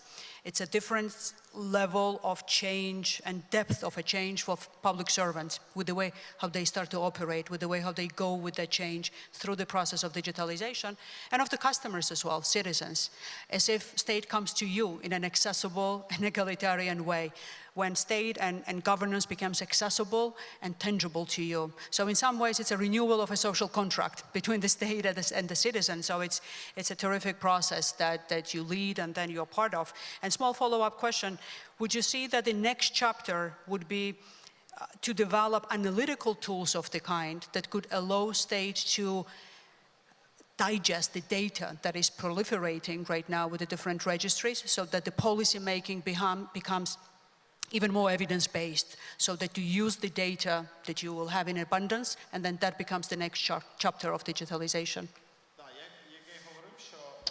Yes, as I was saying, digitalization is a tool to deal with many issues, but one of the important points here is to get quality data and to have a chance to, after that, make decisions based on evidence. We are already starting to launch proactive services that now there is a chance to launch them thanks to the fact that we have some data that we accumulate and that we take into account when launching new services, when adopting certain decisions. For example, right now we are thinking that it would be a good idea to create an opportunity to provide proactive information to citizens that they can get mortgages, new programs that the president announced.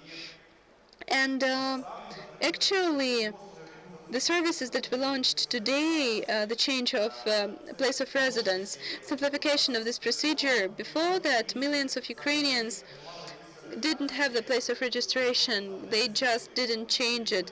So they moved, but still they didn't get a new place of residence. It's a very difficult process. It takes a lot of time. Now it will not. They will not have to do it. It's done online.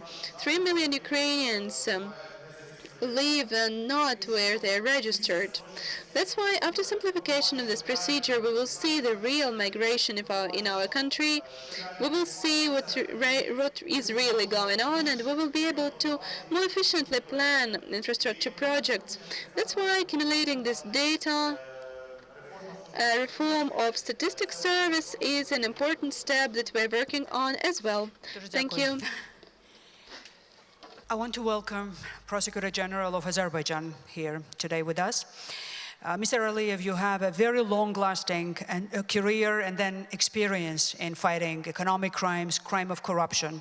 Azerbaijan has come a long way in developing quality of life for the citizens of Azerbaijan with economic development and institutional development of the state. So it would be wonderful to hear from you what is in the agenda now in Azerbaijan in terms of fight against corruption, what is your vision, and then what are you pursuing as the key priorities right now in Azerbaijan in this direction?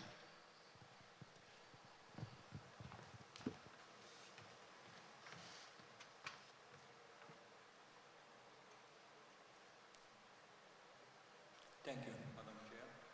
Dear colleagues, ladies and gentlemen, first of all, I am grateful to my Ukrainian colleagues, to the Prosecutor General of Ukraine, Madam Irina Venediktova, for organizing this very beautiful event, for inviting us, and for their hospitality. Dear colleagues, also using this opportunity, I would like to congratulate my Ukrainian colleagues on their professional day, on the 30 years of the establishment of Ukrainian Prosecution Service, and wish my colleagues, Ukrainian colleagues, every success in their activity and personal life. Dear colleagues, this discussed topic is very important also for us, for the Republic of Azerbaijan, and this is honor for me to share here with you Azerbaijani experience. Of course, concerned with the threats posed by the kleptocracy and illicit financial flows, as well as the understanding of the necessity of international cooperation in effectively confronting these, the Republic of Azerbaijan has undertaken both legislative and institutional, as well as practical measures. To this end, we have ratified numerous important international treaties, such as the Convention on Laundering, Seizure and Confiscation of the proceeds of crime, the Convention on Mutual Legal Assistance in Criminal Matters, and the last 3 additional protocols and others. And we amended the national legislation to align it with the best international standards. Moreover, in recent years, several national policy documents and state programs aiming at ensuring greater transparency of the financial system and increasing accountability in public governance have been adopted and implemented. The latest one is the 2020-2022 National Action Plan for the Promotion of Open Government. To ensure periodic national risk assessment of anti-money laundering system and enhance its effectiveness, a coordination council was established by the decision of the Cabinet of Ministers in late 2020. This high-level body includes several working groups and analyze the country's legislative and institutional system to eliminate gaps in anti-money laundering regulations. Along with investigation on manifestations of kleptocracy and illicit financial flows, we have prioritized compensation of material damage caused by those crimes and recovery of ill-gotten assets. Subsequently, in May last year, the necessary amendments to domestic legislation were adopted as a part of broader reforms to encourage the return of assets from individuals accused of fraud, embezzlement, and other economic crimes.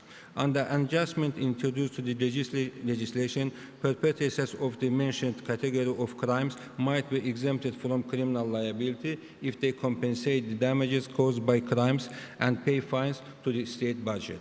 Moreover, last year, a new department for the coordination of special confiscation issues with functions attributable to asset recovery offices was established within the Prosecutor General Office. The main functions of this department include facilitating compensation to victims of crime, ensuring application of several confiscation measures, assistance in detection and tracing of assets subject to confiscation, maintaining records of evidence subject to confiscation, and providing investigative authorities with practical assistance in the seizure and confiscation of assets. Regular steps are taken to enhance the department's mandate. In this respect, proposals have been elaborated for amendments to domestic legislation aiming at increasing the efficiency of asset recovery practice.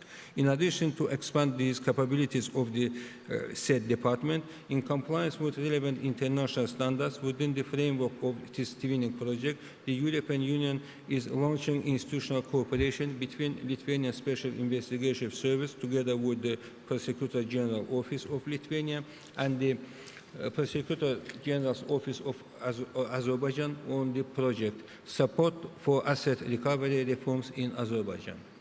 We are aware of further efforts needed to strengthen and streamline the capacity of national state bodies and practitioners in the confiscation of assets linked to illicit activities. We have focused on introducing new institutions and procedures into national legislation, such as non-conviction-based confiscation and parallel financial investigation. We are also working on centralizing confiscation issues, establishing a single register, providing access to the databases of various government agencies. This will facilitate the preparation of accurate analysis of assets owned by suspects and members of their families and their potential partners. Dear colleagues, I would like to say that the effectiveness of measures aiming at the prevention of kleptocracy and illicit financial flows can not be fully achieved without cooperation with the specialized international and regional organizations, as well as our foreign counterparts. Just an example, I can refer that within the framework of the monitoring process of Moneywell up to date, Azerbaijan has introduced significant reforms into its national anti-money laundering system to align it with the best international standards. And in accordance with the latest report of Moneywell, the country has met most of the relevant standards. Therefore, we are open to dialogue and sharing of information, knowledge and best practices with the appropriate stakeholders at all levels to find effective responses to the challenges posed by kleptocracy and illicit financial flows. I wish, dear colleagues, all of you fruitful discussions and deliberations, and thank you for your attention. Thank you very much for your intervention. A very short follow-up question. Now, I remember as a former Prosecutor General of Georgia myself how much cooperation meant between our countries and at the regional level as well, between Georgia, Azerbaijan, Ukraine, Moldova. How do you see from the side of Azerbaijan now the importance of cooperation of this kind between region and then between bilateral cooperation between the countries like Ukraine and Azerbaijan as well? Thank you very much for this question. Of course, this international, as I said, international cooperation is very important. But I would say that the most important for us, this is a regional cooperation, because I can able to say about it because of our experience. During investigation concrete criminal cases, we can see that more cooperation we need at regional level, because on concrete cases, we receive requests on mutual legal assistance from our neighboring countries in our region, and also we sent more requests on mutual legal assistance to the countries which are neighboring with Azerbaijan. From this point of view, of course, very important to cooperate, regional cooperation, and also cooperation between law enforcement bodies, prosecution service, between the countries. Bilateral cooperation is very important. And also, using this opportunity, I would like to inform participants that just recently, at the beginning of November, we established in Baku first conference. We organized first conference of the General Prosecutors Services of Turkic-speaking countries. That is Azerbaijan, Turkey, Uzbekistan, Kazakhstan, and Kyrgyzstan. And this is this association of General Offices of above-mentioned countries. They also will be ready to cooperate with all international organizations in all aspects of fighting any crimes, including crimes of corruption. Thank you very much. Thank you very much. Slow interruption. We need to let go and excuse Mr. Fedorov and Mr. Aliyev. Thank you very much for your participation. As you know, corruption never sleeps, so we have to let them go to fight it. Sure. Thank you. I want to give floor now to Mr. Chairwoman of Anti-Corruption Committee in Parliament. Nastya, you've been at the forefront of anti-corruption efforts forever in Ukraine, I could say, in so many capacities, have been an ardent fighter for that cause, and then tireless member of the Parliament and Chairwoman of the Anti-Corruption Committee. We've heard already important items on the agenda for the Parliament, for the executive branch of the government, as well from the Minister, but I'm sure you have more to tell as well to add to that, and then to enlighten us more with your vision as to what lies ahead in terms of anti-corruption strategy for the country, which, as we've heard as well, will be soon adopted by the Parliament. Thank you. Дякую дуже, пані Ткішилашвілі. По-перше, колеги, я надзвичайно щаслива, що ми нарешті перестали говорити про корупцію, про боротьбу з клептократією і корупцією, як про проблему.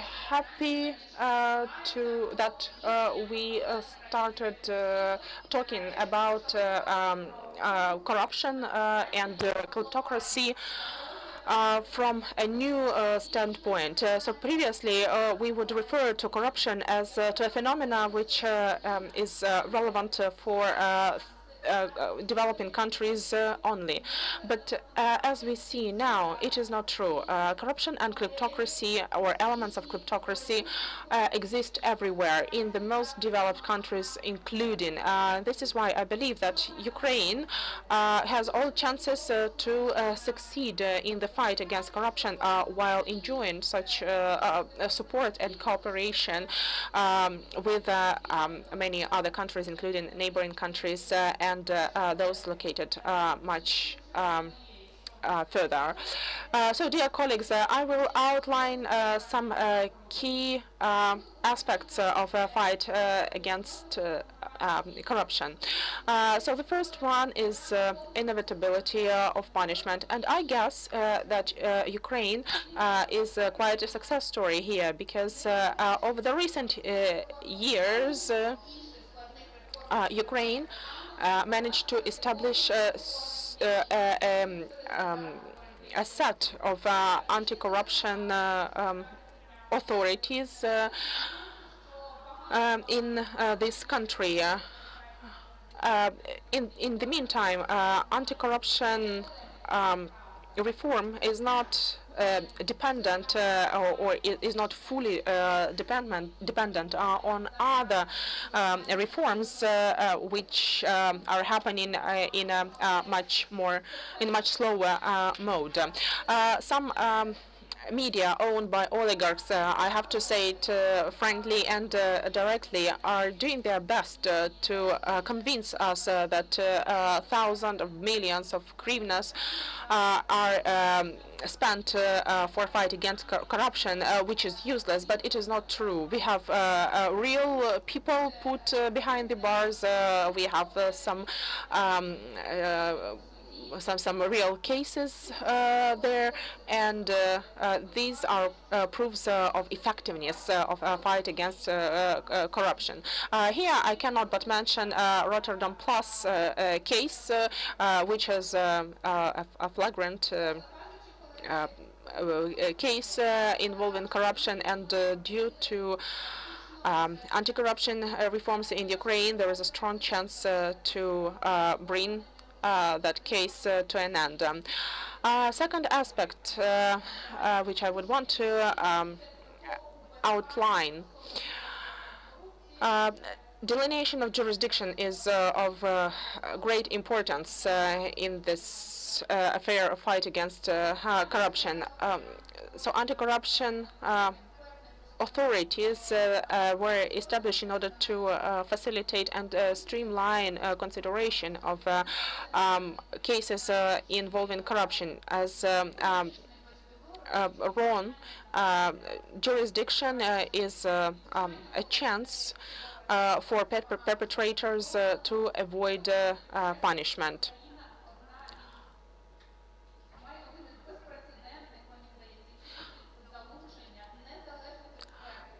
What I also believe to be worth mentioning is that Ukraine managed to engage international experts to purify various branches of power. This is a unique experience, and which proved to be successful.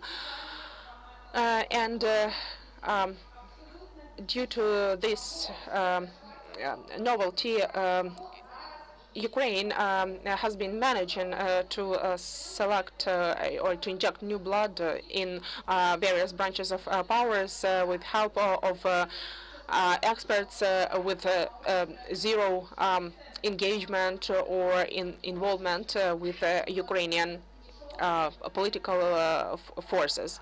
Another important aspect is the impossibility to use so-called dirty money.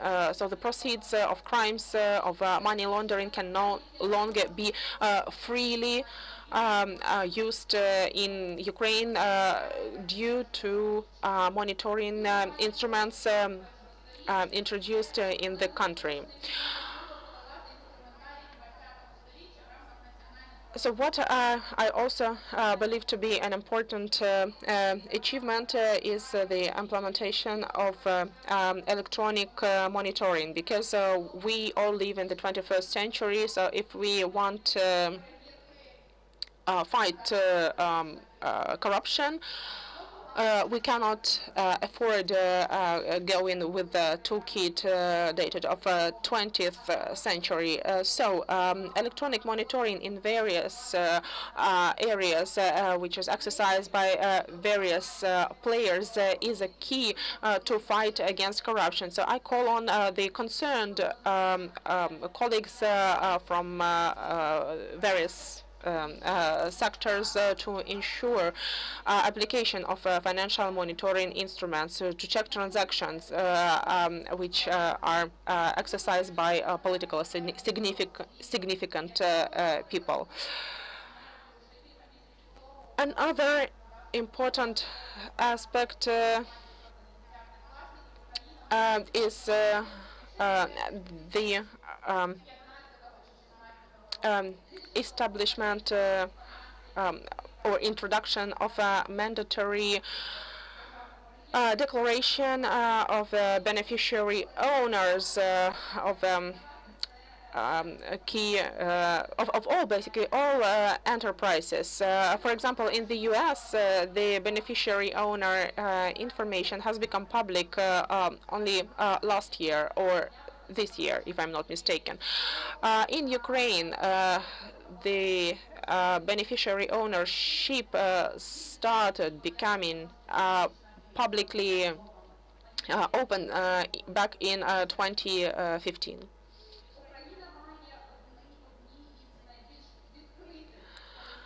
Then Ukraine has one of the most open registers in the world, at least in the European on the European continent. There are no more examples of such open registers. Everybody can have access to the information in the registers, either free of charge or for a very symbolic fee. Now, previous speakers developed on the fight against oligarchs. I would maybe generalize the idea a bit. We are talking here about a fight against artificial structures created by oligarchs to achieve their unlawful goals. In order to disrupt this vicious circle of corruption and kleptocracy, we need to enhance the scope of powers of Anti-Monopoly Committee of Ukraine, as has been articulated by colleagues. And now, colleagues, some concrete examples. This morning, I went on electronic line to get my child inscribed on the list. On the list of candidates to kindergartens, and I immediately received some response. It may, yes, colleagues in Kiev, in kindergartens in Kiev. I can understand that it may seem a very minor thing, but this is something which may complicate lives of many mothers in this city, and I hope that in the future our children will not have to face such difficulties, which are small but annoying, because everything gonna be done when I try properly. to remind them of some of the developments that I had to experience, they just don't know that, and then they are from a different era, and hopefully will be even more and more positive developments that they all have to experience. We have a last speaker that will have to join our panel, Mr. Ladislav Hamran. Are we able to? Yes. Yes. Yes. President of Eurojust, yes. Hello. Sorry if we kept you waiting. We've started a bit late so that you had to wait perhaps, but hopefully conversation was interesting to you as well to follow. Mr. Hamran, I want to welcome you today at our panel. You represent a unique institution in the European Union, hub for so many law enforcement agencies in Europe, enabling them to connect, to tap into the data, to the possibilities of jurisdictions of each other, and then with that to amplify possibilities that they have for fighting crime. I want to thank you for your assistance to Ukraine. I remember particularly well how much you've been of assistance to NABU as an institution to increase its own capacities as well, and then to grow as an institution that fights corruption here in Ukraine from the law enforcement side with the high-level corruption cases. So the floor is yours. We will have this unique opportunity to hear from you how at that level of international cooperation you are able to enhance efforts at national level fighting kleptocracy, corruption, and with that illicit flow of money. Thank you so much for the floor. Dear ladies and gentlemen, greetings from The Hague. I do hope that you hear me well and everything is fine. Yes, and let me just start with my congratulations, sincere congratulations to you, our Ukrainian colleagues and friends, on the 30th anniversary of Ukraine as an independent and sovereign state.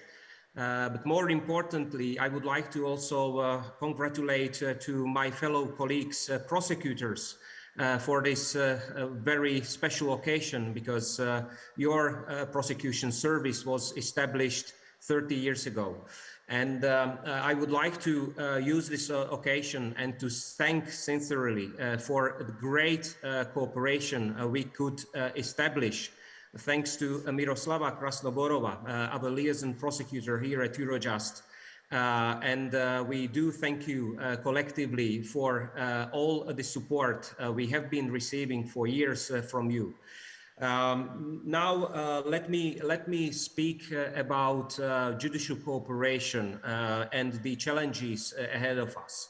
And I think that there is no better case area or crime area like financial crimes, which actually illustrates the complexity and the high level of sophistication of organized criminal group who really operate not only across countries, but across continents. And we as prosecutors, we know very well that we literally depend on our colleagues abroad. We cannot simply travel to other countries, investigate ourselves, collect a piece of evidence, and travel back to our home countries. We rely on other countries, on other prosecutors, and only through them we can collect admissible evidence. I can tell you that the crime in the last 20, 30 years has significantly changed. The crime become not only global, digital, complex and sophisticated. The new technologies also gave a boost to encrypted communication, to faster operation of organized groups, and to much higher level of complexity for us. The changed nature of high-level crime means that we simply have to rethink some of the principles of judicial cooperation and conventions which are rooted back to 20th century, when crime was much more confined within national borders. And we simply see that many of the cases we investigate and prosecute today not only happen across borders, but as I said, even across continents. And this simply means that we as prosecutors have to operate in diversity. We are confronted with completely different legal systems, which are many times based on different values. They are based on different legal traditions. And despite of the differences, we simply have to work together as one team. And all this complexity means that we as prosecutors have to meet and we have to talk to each other. Dialogue has been so much important in recent years, and Eurojust offers exactly this, or not only this, but much more. But you know, the biggest challenge is to actually meet the right person from the right jurisdiction and explain to him what you need for your criminal prosecution, for your investigation, how you can actually present your case in your national court, and how evidence is actually gathered in a admissible fashion. So these are indeed big challenges ahead of us, and Eurojust therefore puts a big emphasis on partnership.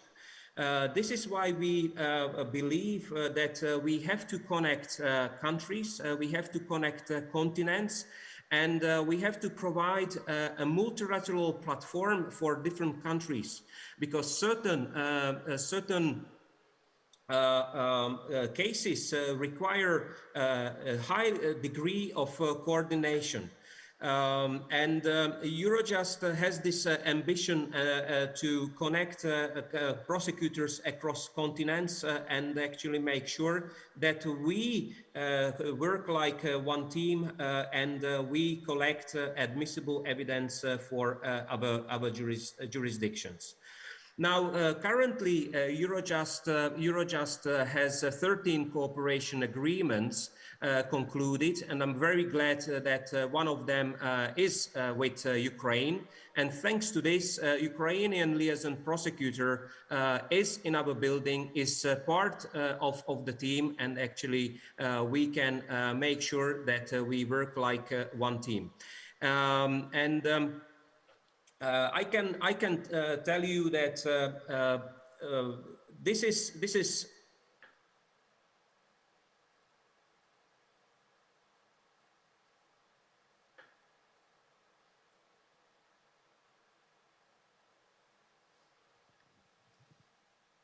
I think we have a connection problem. Mr. Hamran, do you hear us?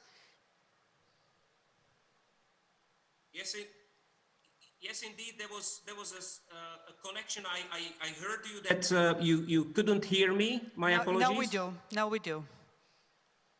Excellent. Thank you so much. So I was about finishing and telling that I'm extremely grateful that Ukraine is part of our team. And thanks to our joint efforts, we can simply protect our fellow citizens much better. Thank you so much. Thank you very much for your intervention and your interest and engagement with promoting cooperation with Ukraine. As any prosecutor would agree here in the room, having a status of a prosecutor when it comes to international mutual legal assistance only gets you halfway through. Building trust with your partners on the other side of the line is key for you to be able actually to get the real assistance, and that's where your institution and you personally help a lot, because that is the trust as a foundation that actually is enabler for actual cooperation with fruitful results possible. And so we're very much thankful for that. And we are thankful from the international community as well for you to be available for capacity development of so many prosecutors in the countries where capacity development is needed. You serve as the great knowledge hub for that purpose as well. Thank you very much. With that, we are concluding today this panel. We are slightly over the limit of the time, but thank you all the speakers and members of the audience for patience and then your candid interventions here at the panel. It's been very interesting for me personally to listen to all of you. Very interesting, I'm sure, for the audience. And at the end, I'll just take this opportunity once again to congratulate Prosecutor General on this great initiative with the forum. It's already very interesting kickstart, so to say, with the first discussions that we've had an opening. Congratulate all prosecutors in the room with your anniversary, and I feel it's mine as well, because as the joke goes, there are no former prosecutors. And to celebrate representatives here of specialized anti-corruption bodies as well, because this is Anti-Corruption Month that we've entered in December, as I like to call it. And I want to thank you for all your hard work, efforts, dedication, and never-ending enthusiasm.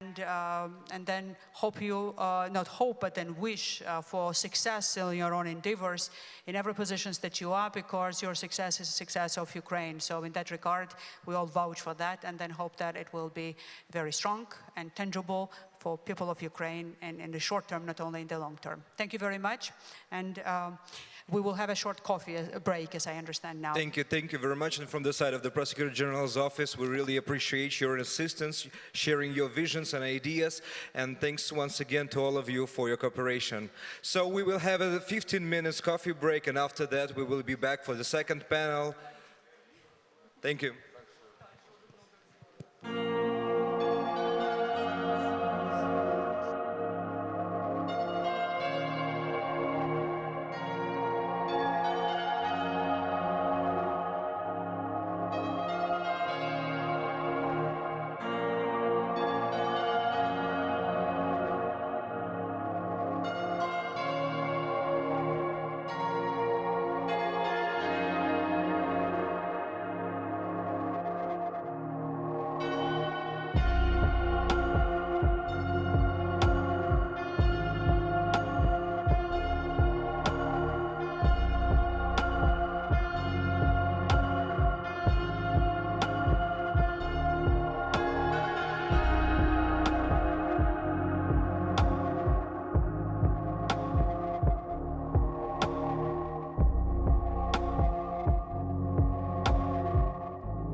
Шановні учасники, пане та панове, будь ласка, проходьте та займайте свої місця. Ми вже починаємо.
Dear participants, please take your seats.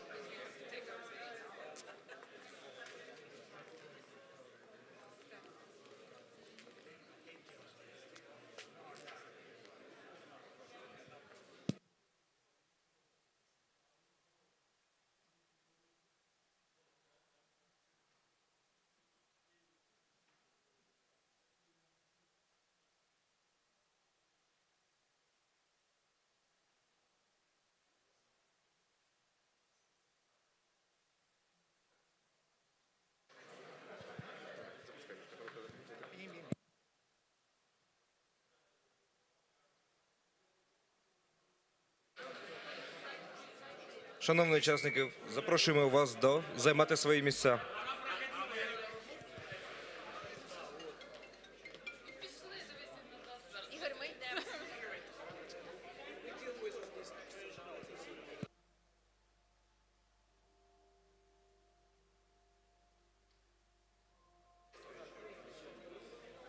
Dear participants, please take your seats.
Please take your seats. We're starting right now.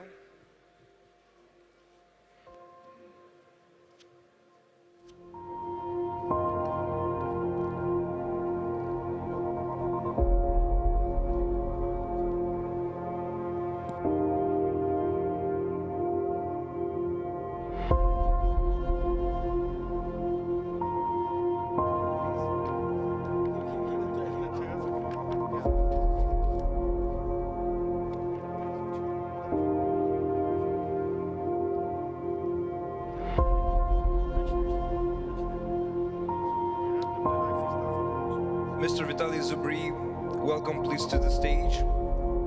Пане Віталій Зубрій, будь ласка, займіть своє місце на сцені.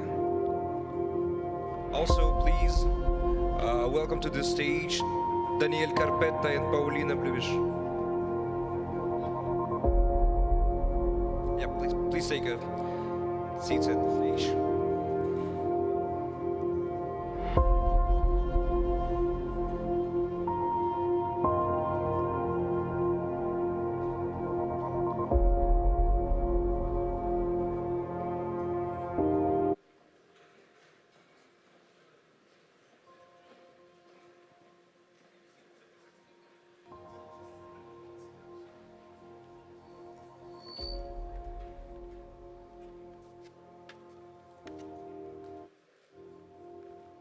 All right, everybody here.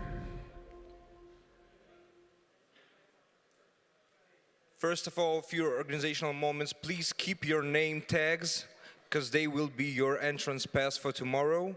And also, we invite every participant to join our celebratory dinner at 8 p.m. at the Hyatt Hotel.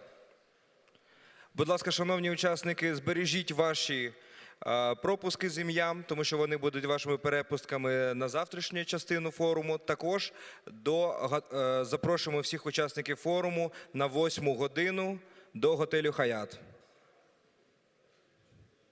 на святкову вечерю.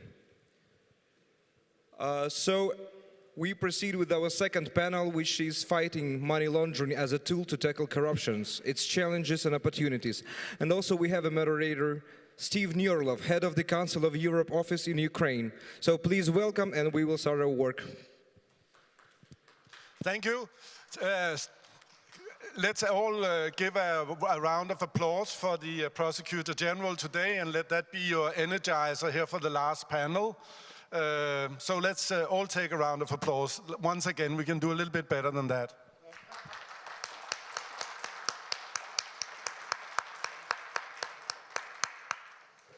Thank you so much for that, and welcome to the last panel of the day.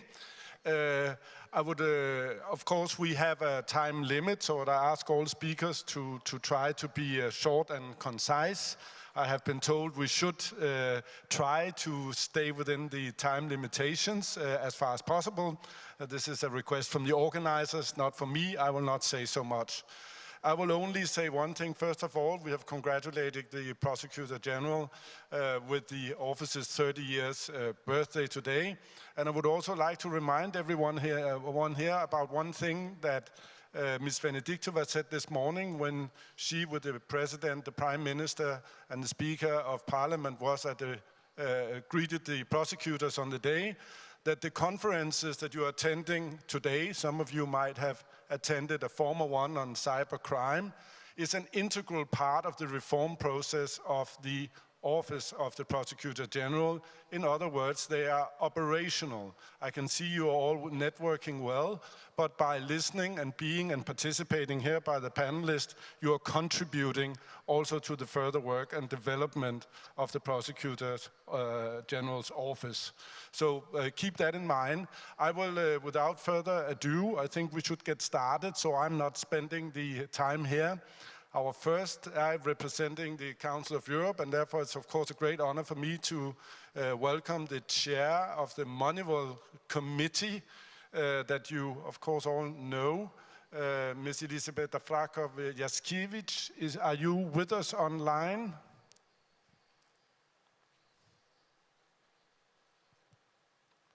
There you are. Thank you so much. We will today start with the standard setting and monitoring, and we will end by the cooperation part of how we can achieve the goals. So please, Ms. Jaskiewicz. Thank you, Chair. I hope you could see me. Sorry for the venue. I work from home due to the restrictions in my country. But I hope it will be visible and you can also hear me well. I would like to thank the colleagues from the Prosecutor General's Office of Ukraine for inviting me and giving me the opportunity to speak on the topic that is of great concern to all participants of this forum. This is a topic which has direct relevance to preventing organized crime and corruption, all phenomena which subvert democracy and justice. Corruption and money laundering are linked. The proceeds of corruption are often laundered so that they can be enjoyed without fear of detection or confiscation. Corrupt officials disguise the original source of the funds derived from corruption to place them in the financial system without detection. Likewise, often in corruption cases, bribe payers disguise the financial link between them and the corrupt officials using money laundering schemes. The FATF recommendations provide countries with effective tools that can assist fight against corruption. By implementing the FATF recommendations, countries can first better safeguard the integrity of their public sector, second, protect their private sector institutions from abuse, third, increase transparency of the financial system, and fourth, facilitate the detection, investigation, and prosecution of corruption and money laundering and the recovery of stolen assets. Corruption flourishes in an environment where state officials and public sector employees misuse their positions for personal gain. Effective implementation of the effective recommendations helps to safeguard the integrity of the public sector. The recommendations help to ensure that key government agencies involved in anti-money laundering and combating terrorist financing have sufficient operational independence and autonomy from undue influence and interference, and are adequately resourced to fully and effectively perform their functions. Staff of key government agencies must have appropriate skills, receive adequate training, and maintain high professional standards. Such measures help to foster a culture of honesty, integrity, and professionalism. Private sector institutions are an attractive venue for laundering the proceeds of corruption, particularly if they are owned or infiltrated by corrupt persons or have implemented weak AML TFT measures. According to the FATF recommendations, persons holding a significant controlling interest or management function in a financial institution or designated non-financial business and professions must be vetted. Such vetting should use fit and proper criteria. This helps to prevent corrupt persons and other criminals from gaining control over institutions, such as banks or casinos, that can be used to facilitate illicit activities. The private sector institutions might be subject to adequate supervision and monitoring. Robust supervision and monitoring of the financial sector deters and facilitates the detection of corruption and other criminal activity. Corruption is more likely to go unpunished in opaque circumstances, where the proceeds are laundered and cannot be traced back to the underlying corrupt activity. This is the case when the ownership of assets is obscured and transactions and transfers leave an incomplete audit trail. Effective implementation of the FATF recommendations increases the transparency of the financial system by creating a reliable paper trail of business relationships, transactions, and discloses the true ownership and movement of assets. When establishing business relationships or conducting transactions on behalf of customers, private sector institutions must verify the identity of the customer and any individuals who ultimately own or control the customer. Additional precautions must be taken when the transactions are conducted through a third party, are not done face-to-face, or when new technologies such as cryptocurrencies are used. As for the cryptocurrencies, the FATF has recognized the potential money laundering risk arising from widespread use of virtual assets, in particular in cases of corruption. The revised standards require countries to mitigate the risk posed by the virtual assets and virtual asset service providers, similarly as it does for other private sector entities. All these mentioned precautions increase transparency by making it difficult for corrupt persons to conduct business anonymously or hide their business relationships and transactions behind other people, corporate structures, or complex legal arrangements or anonymous virtual assets. Financial institutions must put in place appropriate risk management systems to determine whether a customer or the beneficial owner is a politically exposed person, a PEP, or a family member or close associate of a PEP, both foreign and domestic. Such preventive measures increase the possibility of detecting instances where public officials and other persons who are entrusted with prominent public functions are abusing their positions for private gain. All customer identification, transaction, and account records and business correspondence must be kept so that they can be made available to the authorities on a timely basis. Adequate and accurate information which identifies the individuals who own or control legal persons and arrangements should be available to authorities in a timely manner. Record-keeping measures and transparency of ownership makes it more difficult to hide the proceeds of corruption and ensure authorities can trace the proceeds of corruption.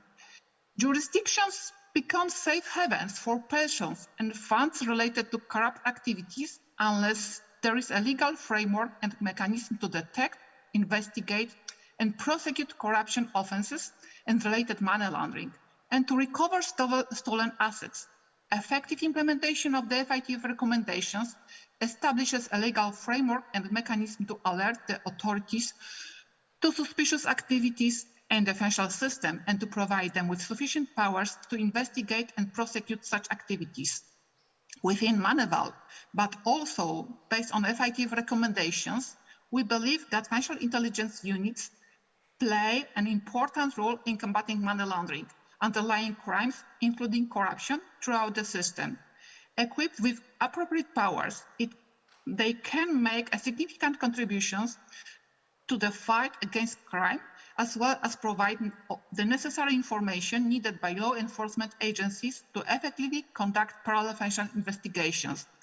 The FIU can obtain information from abroad more quickly, which can then support the work of other services, and which can also be the basis for subsequent requests for mutual legal assistance. Such cooperation helps in applying the follow the money principle, contributing to more efficient tracing of funds originating from crime, including corruption, to the identification, blocking, and consequently confiscation. This is why I would like to note here the involvement of the State Financial Monitoring Committee of Ukraine, both in identifying these funds and in helping to track them effectively, also in using international cooperation. The laundering of proceeds from all serious offenses, including corruption and bribery offense, must be criminalized. This should apply to natural and legal persons, regardless of whether they committed the predicate offense or are a facilitating third party, by ensuring that the relevant money laundering and corruption conduct can both be investigated and prosecuted. Corrupt persons may be punished even if the corruption offenses cannot be pursued. The law enforcement authorities must have sufficient powers to access financial records and obtain evidence for investigation and prosecution of money laundering offenses and underlying predicate offenses. These powers also enable the authorities to follow the money and to trace back and investigate the underlying corruption offense. Corruption is often driven by greed.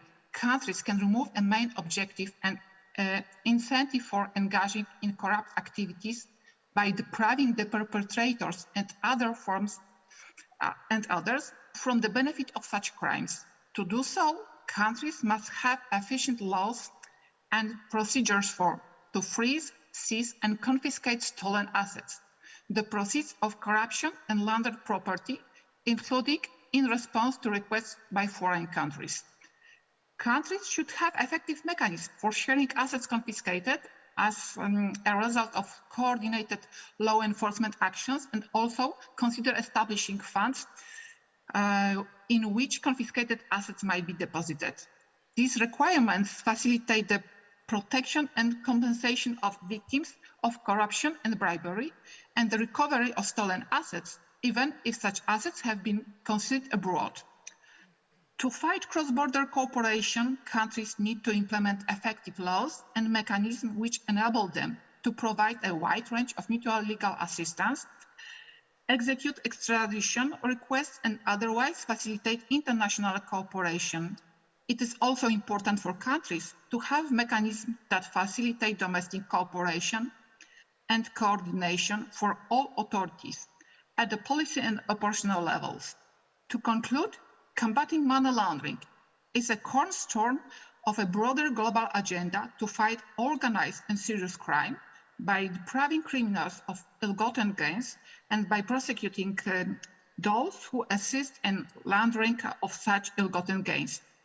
The FITF and Moneyval recognizes the link between corruption and money laundering, including how AML-CFT measures help combat corruption. For this reason, corruption is one of the issues that is taken into account during our mutual evaluations processes. A proper culture of compliance with AML-CFT standards, as well as a good information sharing and cooperation between all relevant authorities, including in particular between the FIU and law enforcement agencies, and having adequate regulations, modern analytical tools, and human resources would create an environment in which it is more difficult for corruption to drive undetected and unpunished. I would like to mention one more thing. I was glad to hear that previous panelists referred often to the mutual evaluation process of Ukraine and also of Azerbaijan conducted by Moneyval. It showed an impact of our work, of the work of Moneyval, on enhancing effectiveness of countries in combating money laundering, terrorist financing, but also corruption and other predicate offenses. Thank you for your attention. Thank you very much, Ms. Frankov-Jakiewicz, for your rich and very broad presentation here. Maybe a quick question before we go to the practitioners. Can you hear me? Can you hear me? Can you hear me, Ms. Frankov-Jakiewicz? No? I cannot hear you. I'm sorry. Okay, you can hear me. Okay, good. This is the first question I had. Okay. It helps communication. I would like to ask, what is could you give a good example of, you mentioned here exactly what I would want to mention, that some of the previous panel referred to the recommendations of the monitoring reports of that Moneyval has done in their work. So what is your impression of how people in practice use your recommendations, and what would you normally recommend in order to enable, how should I say, the work with that? That would be, if you have a few experiences from the practice on that, that would be great if you could share that. Thank you for this. Thank you for this question. Of course, in our evaluation process, we check not only the compliance with the FITF recommendations. This is one of our tasks, but also what is most important right now, we check the effectiveness of countries in dealing with combating money laundering and terrorist financing. So we have a number of good examples. By our membership, we have a number of advices given in the mutual evaluation process and also in the reports adopted by our body. Countries should follow the recommendations, should implement them, and they are under strict regime of so-called follow-up process. They have to report to Moneyval back within 2 years in the regular process, but within an enhanced follow-up process, they have to refer within 1.5 years. Right now, a number of countries will present their follow-up reports. Also, colleagues from Ukraine presented and will present their follow-up report on this, how they implemented the recommendations of FITF, but also recommendations made by our assessment team involved into the assessment of Ukraine. And here especially I would like to refer to recommendations related to strengthening the national system of combating money laundering and terrorist financing, cooperation between the institutions responsible for combating money laundering and terrorist financing, and also strengthening confiscation regime of Ukraine. All this was reported by Ukrainian authorities as enhanced in its process of implementation of the recommendation made by our body. Thank you so much for that. I would like. if I may add, I would like to thank the colleagues from Ukraine for very intense and very good cooperation with Moneyval Committee, because they demonstrate still all the state that the state is open for further cooperation with our body. Thank you. Thank you so much for that, and thank you very much for the last comment as well. I think it's very well appreciated. I will now move on, and I will pass the floor to, and wait a moment, to Daniel Kapeta, who's Deputy Head of the Central Anti-Corruption Bureau of the Republic of Poland, and Ms. Paulina Dubisz, who is Director of the Operations and Investigation Department of the Central Anti-Corruption Bureau of the Republic of Poland. They will, together, they have shared their intervention, so they will manage that, will share with you the anti-corruption experience of the Republic of Poland. So from the recommendation, we now move further down to the practice. So please, Daniel, if you would take the floor. Thank you.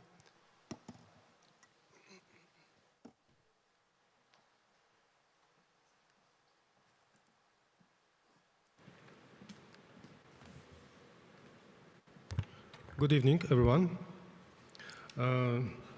At the beginning, I want to thank you for invitation on this to the forum. It's too glad to see you, and I want to share with you our experience with fighting against corruption. The picture of combating illicit financing in Poland would be not complete without mentioning the role and the status of the service. On this behalf, I'm speaking. The Central Anti-Corruption Bureau, which I represent, is a relatively young unit among Poland's special service. This year, we celebrate the 15th anniversary of its establishment. However, the Bureau has already managed to become a permanent fixture to the system of curbing fraud that had been developing in Poland for almost 30 years. In addition to the leading role in combating corruption in public and economic life, the CBA has been playing an important role in fighting and preventing fraud and money laundering. It can be said that the Bureau has been evolving along with the development of the Polish system for combating financial crime, and also that we have some influence on the direction of the development of this system. Under the Polish legislation, money laundering was first criminalized in the Act of 12 October 1994. On the protection of economic turnover and amendment of certain provisions of the criminal law. Before the entry of this regulation in the force, it was inducted that the lack of the provisions criminal money laundering could have resulted that the perpetration getting away with the prohibited act with impunity. It was perceived that only some forms of money laundering could have been qualified as handling stolen goods or as accessory. The provisions of the Act on protection of economic transaction were subjected to far-reaching criticism, as the wording made it impossible to fight this crime effectively, which the entry of the Penal Code of 1997 into force, the offense of money laundering was expressly placed in the chapter titled Offenses Against Economic Turnover. In the international area, Poland has adopted a number of conventions obligating to combat and counteract negative phenomena related to financial trading.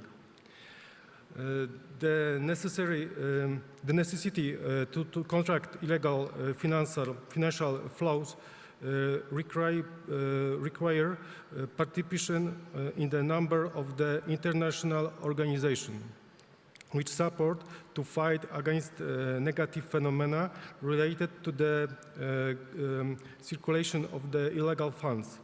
Some of these organizations are institutions operating within European Union, but Poland also belongs to the organization bringing together a wider range of countries than just the member states.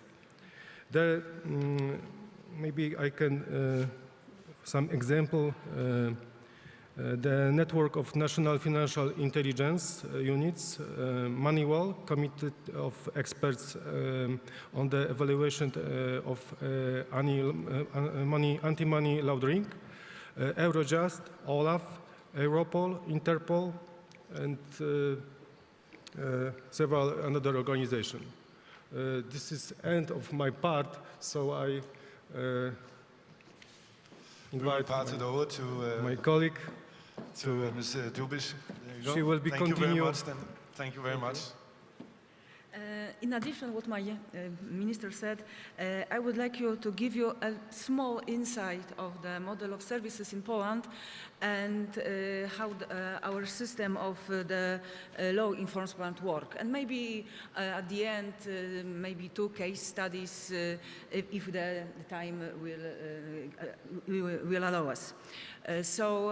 Poland has adopted a model of completely dispersed, independent and autonomous law enforcement agencies, specializing in fighting crime in certain areas, more related to sectors, such as drug, corruption or cross-border crime, or more recently, cybercrime, of course. Anti-money laundering is the responsibility of all services, as it requires the identification of another crime to which money laundering is linked, called the underlying offense. Thus, beside the supervisory and preventing institutions, such as the Polish Financial Supervision Authority, the Central Bank, and the Polish Financial Intelligence Unit, in the anti-money laundering system in Poland, we have a number of services having the status of units cooperating with the Polish FIU, which is the General Inspector of Financial Information. Anti-money laundering mechanisms in Poland are based not only on the provisions of criminal law and the AML Act, but also on the provisions of the competence acts of individual services and tax authorities in Poland, having the status of units cooperating with the General Inspector of Financial Information. First of all, the police, a uniform service designed to protect the safety of citizens and to maintain public safety. In 2000, what is very important, within the structure of the police, the Central Bureau of Investigation was created, which is a specialized organizational unit of the police, performing tasks within the scope of identification, prevention, and combating organized crime all over the country. In the middle of this year, the Central Bureau of Combating Cybercrime was created within the structure of the police. It is a very specialized unit. Second, we have the Border Guard, uniformed and armed formation performing tasks related to the protection of the state borders. And next, the Internal Security Agency, a counterintelligence agency subordinated to the Prime Minister, the main state protection service responsible for abiding by the constitutional order of the Republic of Poland. Its tasks include the identification, prevention, and combating of threats to the internal security of the state, and in particular to the sovereignty and international standing, independence and inviolability of its territory. And next, for me, the most important, the Central Anti-Corruption Bureau, a special service subordinated to the Prime Minister, a law enforcement agency, an office for combating corruption in public and economic life, in particular in state and local government institutions, as well as for combating activities detrimental to the economic interest of the state, operating under the Act of the 9th of June 2006 on the Central Anti-Corruption Bureau. As a representative of the CBA, I must emphasize the role of the CBA in co-creating and developing the system of combating financial fraud in Poland. On the initiative of the CBA, legislative and technical solutions were introduced to make financial data more accessible to services and law enforcement agencies. The amendments to the tax ordinance introduced in August 2019 significantly facilitated law enforcement agencies' access to certain information on banking transactions carried out by the business entities in an electronic form. As a service, we focus on the follow the money principle, and we support all legal and technical solutions to enhance the ability of law enforcement agencies to monitor financial fraud. And the youngest organization in service in Poland, the National Tax Administration, was established in 2017 as a specialized government agency performing tasks in the field of execution of income from taxes, custom duties, fees, and non-tax budget dues, protection of the interest of the state, treasury, and protection of the customs territory of the European Union. The Customs and Fiscal Service is separated within the structure of the National Tax Administration. It is uniformed formation composed of officers. The National Tax Administration is subject to the supervision and control of a minister in charge of public finance. It is worth noting that during its creation, the National Tax Administration benefited from the legislative and practical experience of other services, in particular the CBA. Moreover, a number of training courses for the CBA and the National Tax Administration officers have been conducted jointly, thanks to which these services may share their experiences. I would like to briefly describe how we operate in Poland in terms of financial crime, fighting financial crime, I'm sorry. The law enforcement agencies of the Republic of Poland in criminal matters are the prosecution authorities, on whose orders and whose supervision uniformed services, including those presented above, operate. The services are guided in their activities by the principles set out in the Code of Penal Procedure, but also by their competence acts, which allow them to carry out a number of covert detection activities prior to the commencement of procedural activities. In Polish law enforcement system, these activities are called operational intelligence.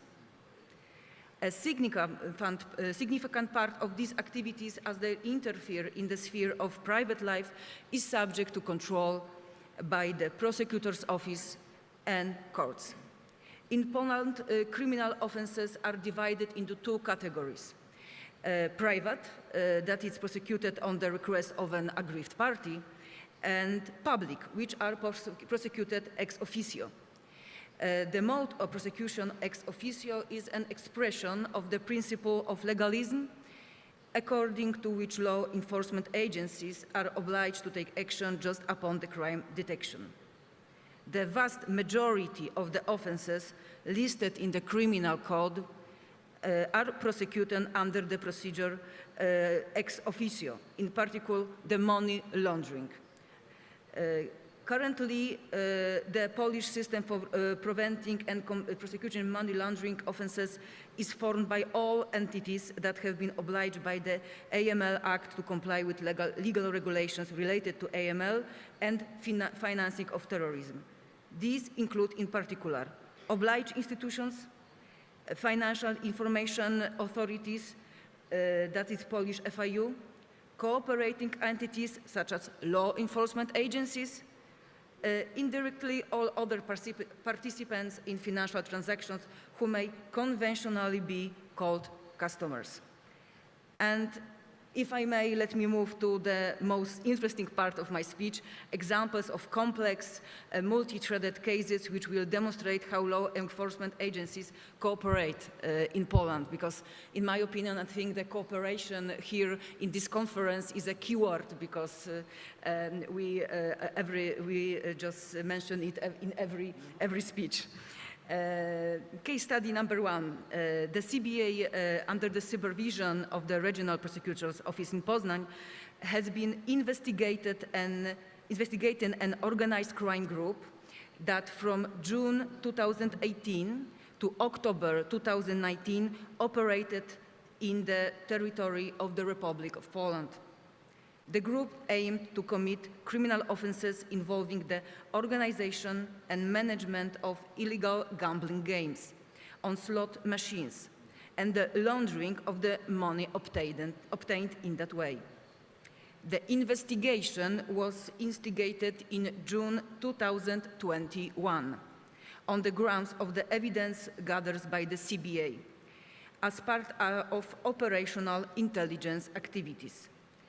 The prosecutor entrusted the preparatory proceedings to the CBA and the Department for Fighting Economic Crime of the Police and two customs and tax offices. In June 2021, the case was accomplished.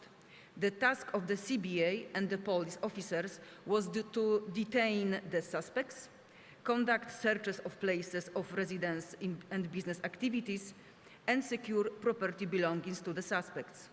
The task on the National Tax Administration officers under the decisions issued by the prosecutor's office was to conduct searches in selected premises where gambling games were organized and to conduct process experiments documenting the operation of gambling machines with the participation of experts on gambling and IT, as well as securing the equipment as evidence. The officers of the National Tax Administration from 4 regions participated in the operations conducted in 5 major cities and other locations throughout the country, as a result of which 36 suspects were detained. 14 places of business activities were searched, where documentation was stored and serves with data concerning the criminal group's operation were located. 7 places of residence of employees of companies under investigation were searched. Over a dozen procedural experiments were carried out by the customs and fiscal officers, which, with the participation of experts to document the gambling activities. On the part of the CBA, 24 teams consisting of officers of 5 regional offices, as well as other organizational units of the CBAs, detained 19 persons, including the head and the deputy head of the criminal group, and searched 5 premises of business entities involved in the criminal practice. Currently, during the investigation, proprietary security was established, which amounted to over 2.5 million Polish zlotys in cash, movables, and real estate. Further assets are still being established to be secured. Now moving briefly to case study number 2. The proceedings were conducted by the CBA and supervised by the prosecutor's office in Warsaw, were initiated in July 2019 on the basis of the notification from the Polish FIU. The proceedings were instituted in relation to the activities undertaken in 2019 in Warsaw by the employees of different companies. The operation was likely to thwart or significantly impede the establishment of the criminal origin of the cash in the total amount of almost 547 million Polish zlotys. It could also hinder the findings concerning the activities involving the remittance of the funds and their transfer abroad to make their legal origin plausible, which is charge of money laundering offense. In February 2020, a procedural action was carried out in which officers of the special unit of the military police and the border guard also participated.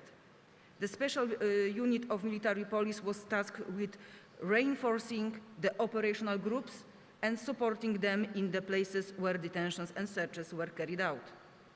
Before the operation, the border guard assisted in border crossing arrangements for persons being of procedural interest and eligible for detention, intending to bring charges in that case.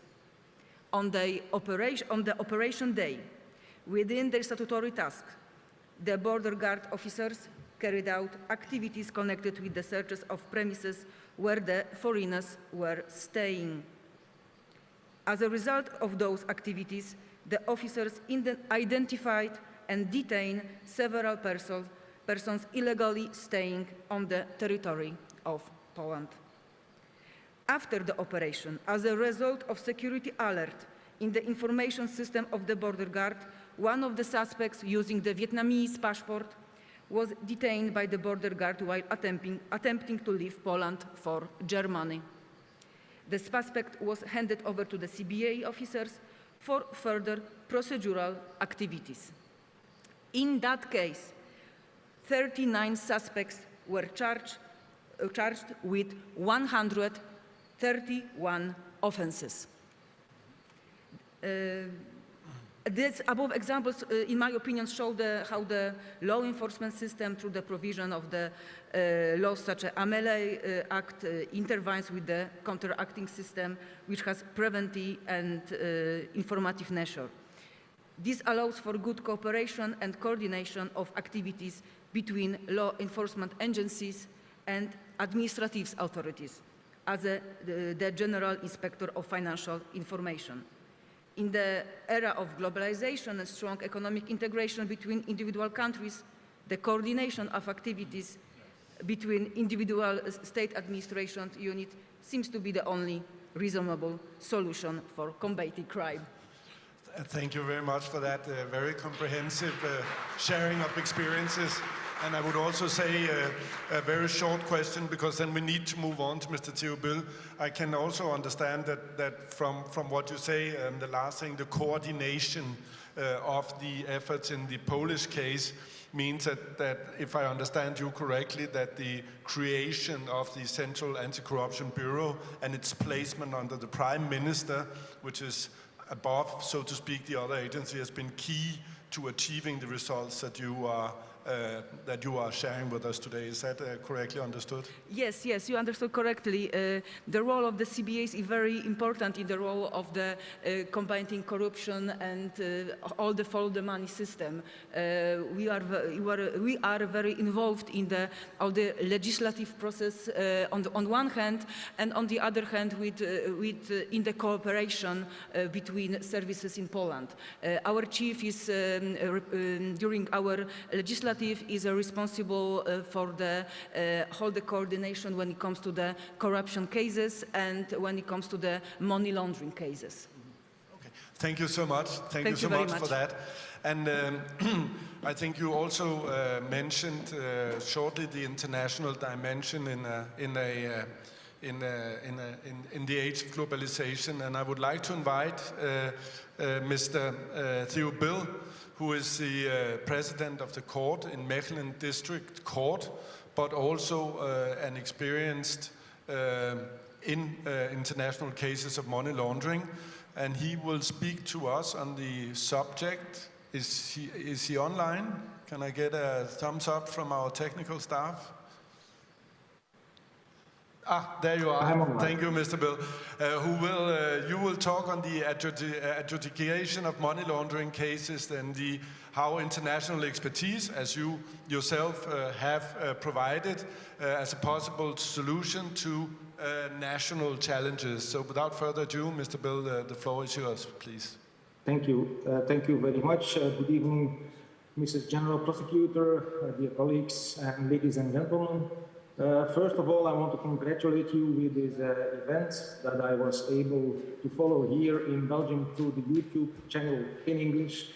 So I'm very pleased being able to participate in an event like this.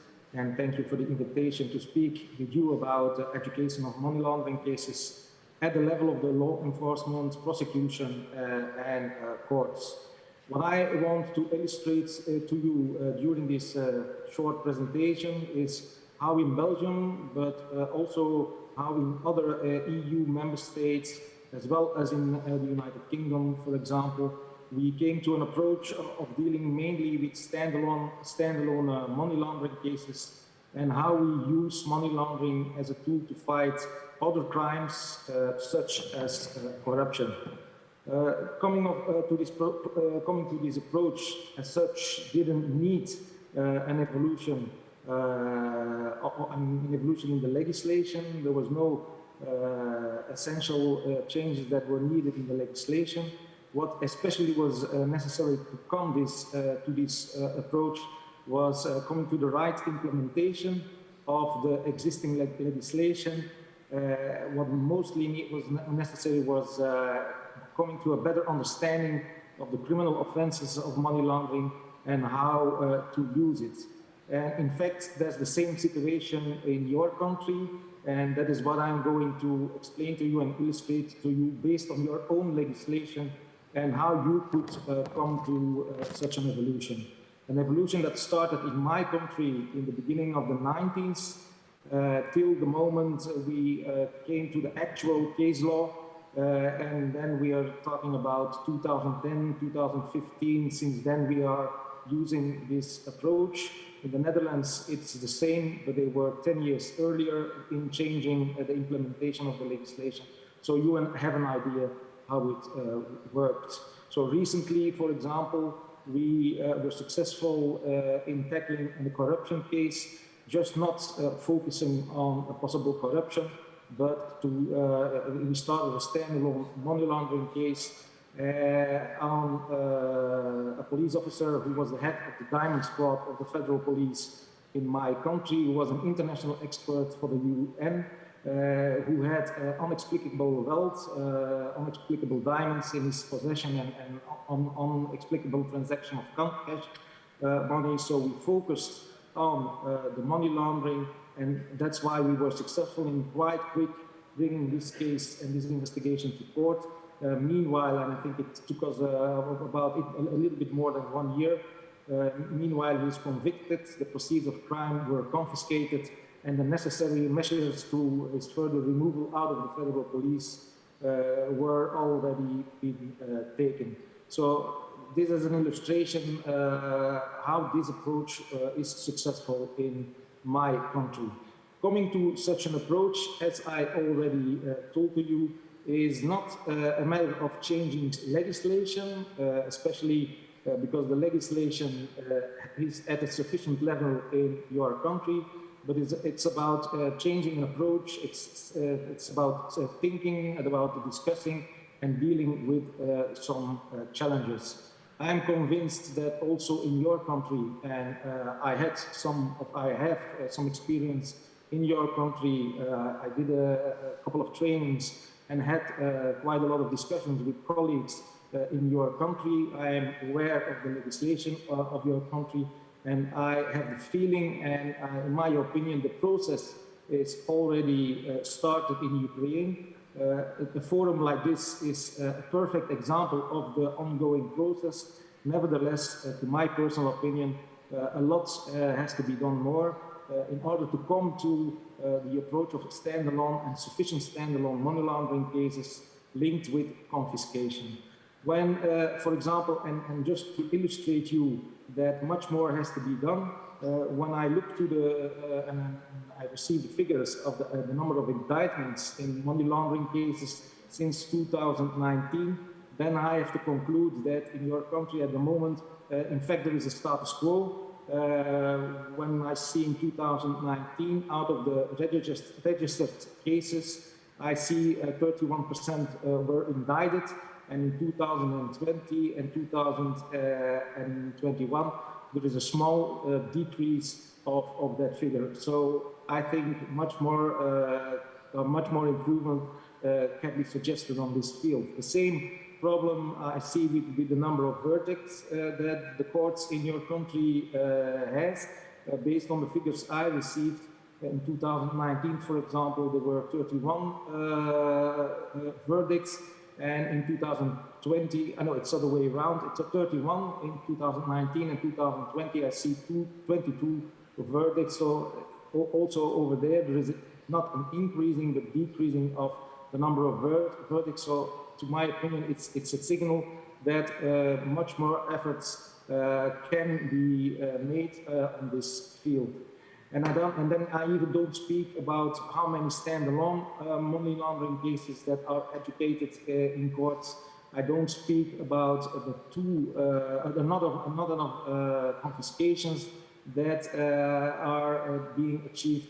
I think there's a common understanding that much more can be done on the field of the confiscations when you look to the figures yourself.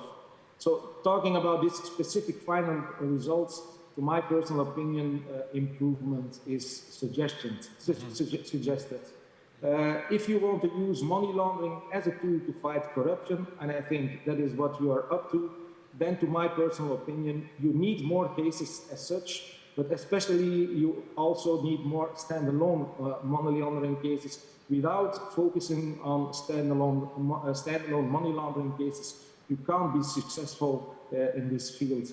Also very important is to focus much more on the instrument of confiscation. So, and then you have an integrated strategy on the level of law enforcement, prosecution, and court. And then it's possible, based on the legislation that you have, and I want to repeat it once more, to my personal opinion, there is no need to be more successful. There is no need of changing legislation. It's just about implementation and understanding.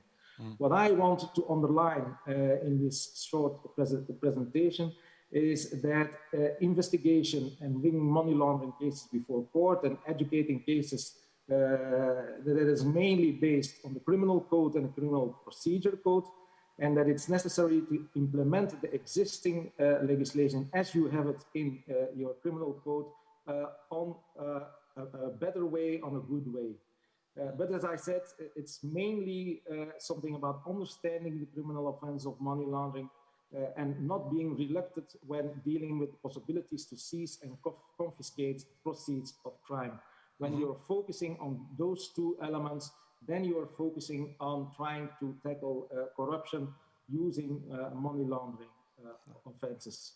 Of course, and I agree, there are problems about operational capacities at all levels. There is a lack of specialization in all countries, also in your country. I'm quite convinced about that.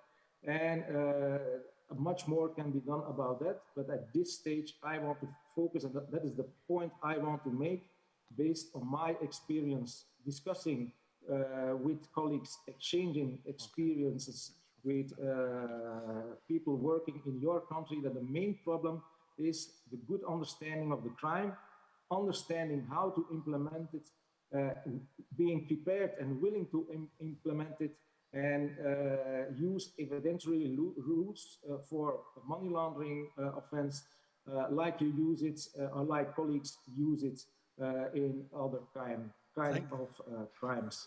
Thank you very much, Mr. Biltu. Can we round off? Because then I think we should hand over the word to our Ukrainian partners who is actually trying to do exactly what you counsel. So could you slowly start to round off, and then we can pass the floor to one of the I will round up, but I wanted to underline and conclude with in this short time is that it's very important that you, if you look to your legislation, that based on your legislation, that money laundering is an autonomous crime, so you can prosecute it without any other crime. And what you have to prove is as such not a very concrete predicate offense, but what you have to prove is that proceeds of crime are, that the proceeds are from criminal activities, and as such, not from a specific crime. My final words is that you also proving and trying to prosecute and judge the crime of money laundering, that you also has to use indirect evidence. And I would suggest to the participants who are interested and to have a look to the case law of the European Court of Human Rights and the Jussen case that is decided in 2013. And there is illustrated and explained that the predicate of offense as such doesn't need to be proved, and that you can use indirect and circumstantial evidence in order to prove your crime of money laundering. There's much more that I can tell about that, but I keep that for later and give sufficient time to the colleagues that have to do their presentation. Thank you so much. Thank you so much, Mr. Bill, for this contribution. I think it's important now. You basically done some of my work with your recommendation, with your questions for our Ukrainian partners. So without further ado, I will pass the floor to the Deputy Head of the State Financial Monitoring Service of Ukraine, Mr. Subri. And just for everyone to know that the State Financial Monitoring Service of Ukraine is the cornerstone of the national anti-money laundering and terrorist financing system, and it's also, for you to know, it's also authorized by Ukraine to perform basically the functions of the financial intelligence unit. So all the important information goes through here, so please, the floor is yours. Дякую. Саме невдячна справа затримати всіх на вечерю. Okay, thank you for giving me the floor. I'm the least lucky to intervene the last, and I'm standing on your way to dinner, solemnal dinner. So I'm representing here the State Financial Monitoring Institution. When speaking about activities, I would like to delineate two dimensions, national and international. So at the national level, we deal a lot of detection of corruption and dealing with corruption related cases. And here I have to mention that Ukraine has an extremely efficient legislative framework in the field of anti-corruption. We have adopted and ratified several international documents. We have financial intelligence functions which are granted to the financial monitoring service I'm representing. And we have some tangible examples, some real cases where illicit financial flows were detected as a result of financial intelligence, and 1.5 billion hryvnias were returned in the state budget, to the state budget. So here, the state of play is quite optimistic. But now we go to we should proceed with the international dimension, and here the situation is more complicated. Once money gets outside Ukraine, it becomes extremely difficult to track them, and without mentioning returning them, because money moves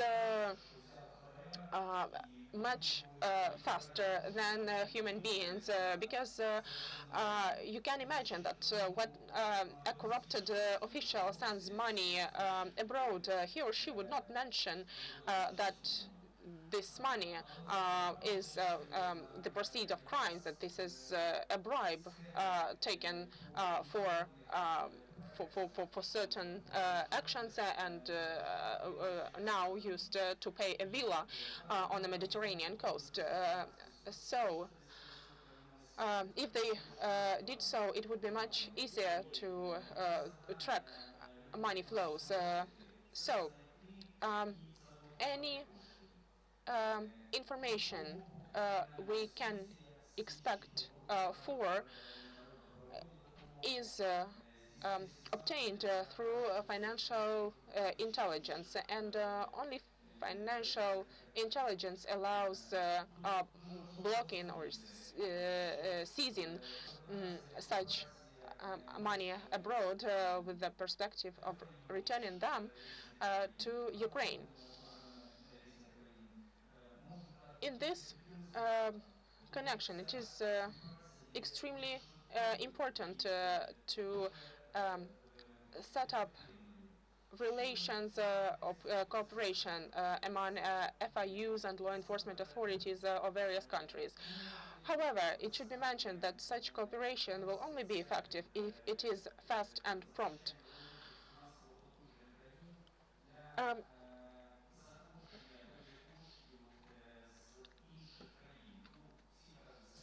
Sometimes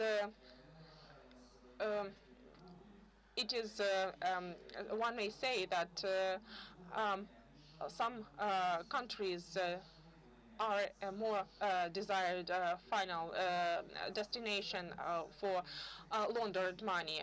So-called first world countries are more likely to become such a final destination. I don't have any reliable statistic. I cannot say whether it's true or not, and I will not develop on the Ukraine's status in this classification. What I can say for sure is that any country may be affected by money laundering, and any country may become a final destination for money laundered. And at the end of the day, let me congratulate the prosecutor service on the occasion of the 30th anniversary. Thank you so much for that. I wish you all that was good luck. Thanks. Short and concise. I am under some pressure from the organizers, I'll have to say. So I would like to round off this session very shortly with passing the floor to Mr. Mustafa Ferrati, who's head of the Economic Crime Corporation, head of the Economic Crime and Cooperation Division of the Directorate General of the Human Rights and Rule of Law, Director General in the Council of Europe. He's with us online and will tell us shortly how we can supply cooperation activities in order for countries to fulfill the recommendations that they get on improving their systems on money laundering and terrorist financing. So please, Mustafa, the floor is yours. Dear colleagues, good evening. I hope you can hear me well. I will begin by congratulating the Office of the Prosecutor General on your 30th anniversary, and also on this very good initiative to organize a forum in which we discuss the efforts to address corruption and money laundering. It is my pleasure to remotely join you in this forum. I have preferred to be physically present in Kiev. In this case, it was not possible due to the COVID-19 and the evolving related measures. In my short discussion, as it was mentioned by Steen, I will present on the Council of Europe's approach in the fight against corruption and money laundering, and try to make linkages to the way we support our member states. I will start with a more general preview and then provide some specifics on the way we support Ukraine as well. One might ask why the Council of Europe is interested in the fight against corruption and money laundering, and what do we do? Well, the Council of Europe exists to uphold and further the protection of human rights, promote democracy and the rule of law. I believe these three important core values are in the back of my screen. Considering the effect that corruption and laundering and financing of terrorism, the negative impact these crimes have on the core values of the organization, it is clear why the Council of Europe makes the fight against corruption against money laundering and terrorist financing a priority. The approach we take has always been multidisciplinary and consists of three interrelated elements. The setting of European norms and standards, monitoring of the compliance with the standards, and capacity building offered to individual countries or to regions through technical cooperation programs. Many of you who are present, I suppose most of you are aware of the Council of Europe's work in setting standards. I will mention few of the standards relating to the subject matter we are discussing today, the likes of the Criminal Law Convention on Corruption, the Civil Law Convention on Corruption, the Council of Europe Convention on Laundering, Search, Seizure and Confiscation of the Proceeds from Crime and on the Financing of Terrorism. This by all means is not a complete list. I just listed some of the few more important ones. Moving to the second aspect of our approach, the monitoring, the evaluation, I believe you will all know the two monitoring bodies of the Council of Europe that cover the area of corruption and money laundering. The Group of States Against Corruption, or GRECO, and the Committee of Experts on Evaluation of Anti-Money Laundering Measures and Financing of Terrorism, in short, MONIVAL. You already heard from the chair of MONIVAL, so I think there is no need for me to further develop in that area. One might rightfully say that they understand how the standard setting helps the countries, but how should the monitoring, that is a process of evaluation, how should that be considered as a support to a member state? In short, the answer is that yes, the monitoring, the evaluation is also support. I know that when the time comes for the GRECO or MONIVAL to evaluate a country, this creates a workload for the institutions. For certain, it even creates the stress of having to undergo the process of an assessment. Yet, from our perspective, the evaluation is an important process through which we support the member states, as by reviewing the measures in place in an impartial way, we provide feedback and recommendations to the member state on areas of concern and areas where they should take measures to improve their system. So the ultimate goal of the monitoring process is not to criticize the countries, but to help the member states identify and address issues that, if not dealt with, could potentially result with more corruption, more money laundering, and as a result with less rule of law, less democracy, and less respect for the human rights values for which the Council of Europe stands. The last element in the Council of Europe's approach to supporting member states in the fight against corruption and money laundering is the technical cooperation. This is where we, as an organization, offer support to the member states through advice at operational level on how to implement the standards that the organization sets, but also how to address recommendations that come from the findings of the monitoring bodies. This is to say that we do not only set standards and evaluate to identify gaps, but also provide advice to the member states, support and outline solutions on how they best could address the issues, the challenges that they face in the fight against corruption and the money laundering. I will, just to give a couple examples of the support that we provide, I will begin by highlighting the support that we provide through in the process of legislative reforms. In Ukraine, for example, we have supported continuously the development of the anti-money laundering legislation and made sure that it is aligned with international standards, including the EU directives, FATF recommendations, and Council of Europe conventions. If we look into a little bit more detail at our cooperation with the Prosecutor General's office in Ukraine, for example, the key aspect of our support has related to improving the efficiency of investigations and prosecutions in money laundering cases, as identified by MONIVAL. We looked at the ways to increase the level of money laundering prosecutions and convictions in cases involving high-level corruption, theft and embezzlement of state assets by top officials and their associates. Again, something that was recommended by Moneyval. What did we actually do? Because I'm speaking a bit theoretically about this support. Jointly with the training center of the prosecutors of Ukraine, we developed and delivered training courses on effective investigation and prosecution of money laundering.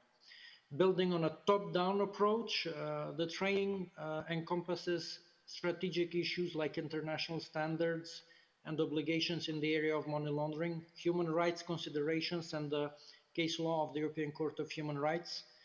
And this was then followed with more operational and hands-on topics such as proving the money laundering cases, international cooperation, peculiarities of corruption guidance and role of a prosecutor in money laundering cases, preparation for trial, and so on.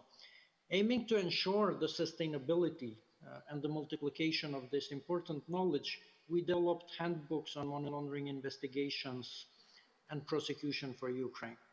These are designed for prosecutors and investigators as an extensive guide, and they act as a knowledge hub on effectively tackling money laundering, taking into account the most recent legislative amendments by the anti-money laundering law of Ukraine. One more case of turning theory into practice with regard to international standards is addressing the gap of different understanding of the concept of financial investigation by different law enforcement agencies within Ukraine, which was clearly identified in the recent Moneyval report. We supported the interagency task force led by the State Financial Monitoring Service of Ukraine to develop the manual on financial investigations, and it is expected that this manual will become a helpful tool for the law enforcement professionals to plan, conduct effective financial investigations relating to economic crime. Back to a more general picture, I will highlight that the most important challenge that remains for all of us is to ensure the effectiveness of measures, effectiveness of their application and practice. And we can show effectiveness through increased quality of investigations, higher level of successful executions, and education.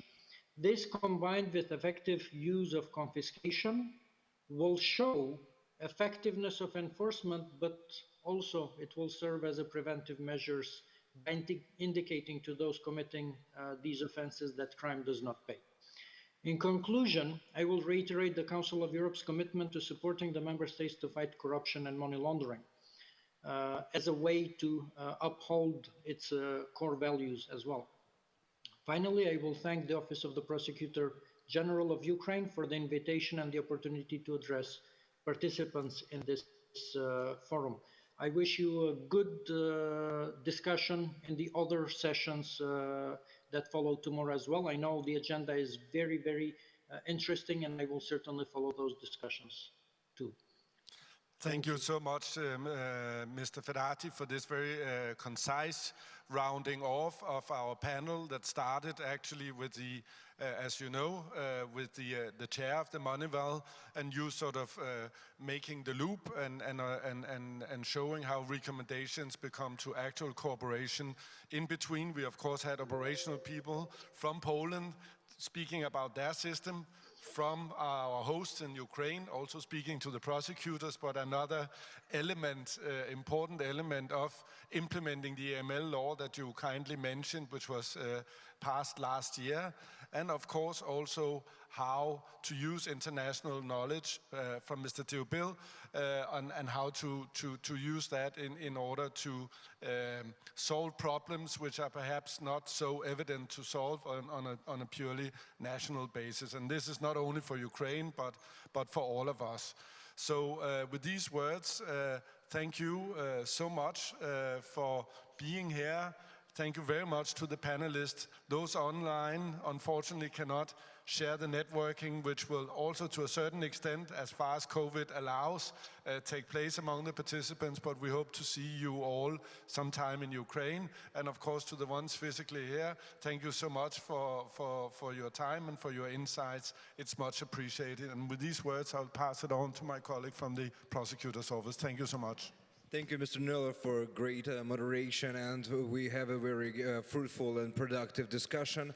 So this is the end of the first day, but not the end of the night. So please, everybody join us at the celebratory dinner at 8 o'clock at the Hyatt Hotel. So we welcome all the participants. Please come and don't forget to check the agenda for tomorrow's day. So thank you and all for today, but please be in the hotel and keep your name tags. And also don't forget to left the headsets. Пані та панове, дуже дякую за участь. Це був дуже продуктивний день. Вітаємо ще раз всіх зі святом органів прокуратури. Також нагадую, що залиште свої теги. Та чекаємо вас всіх учасників на 8 годину в готелі Хаят. Будь ласка, приходьте, чекаємо вас усіх.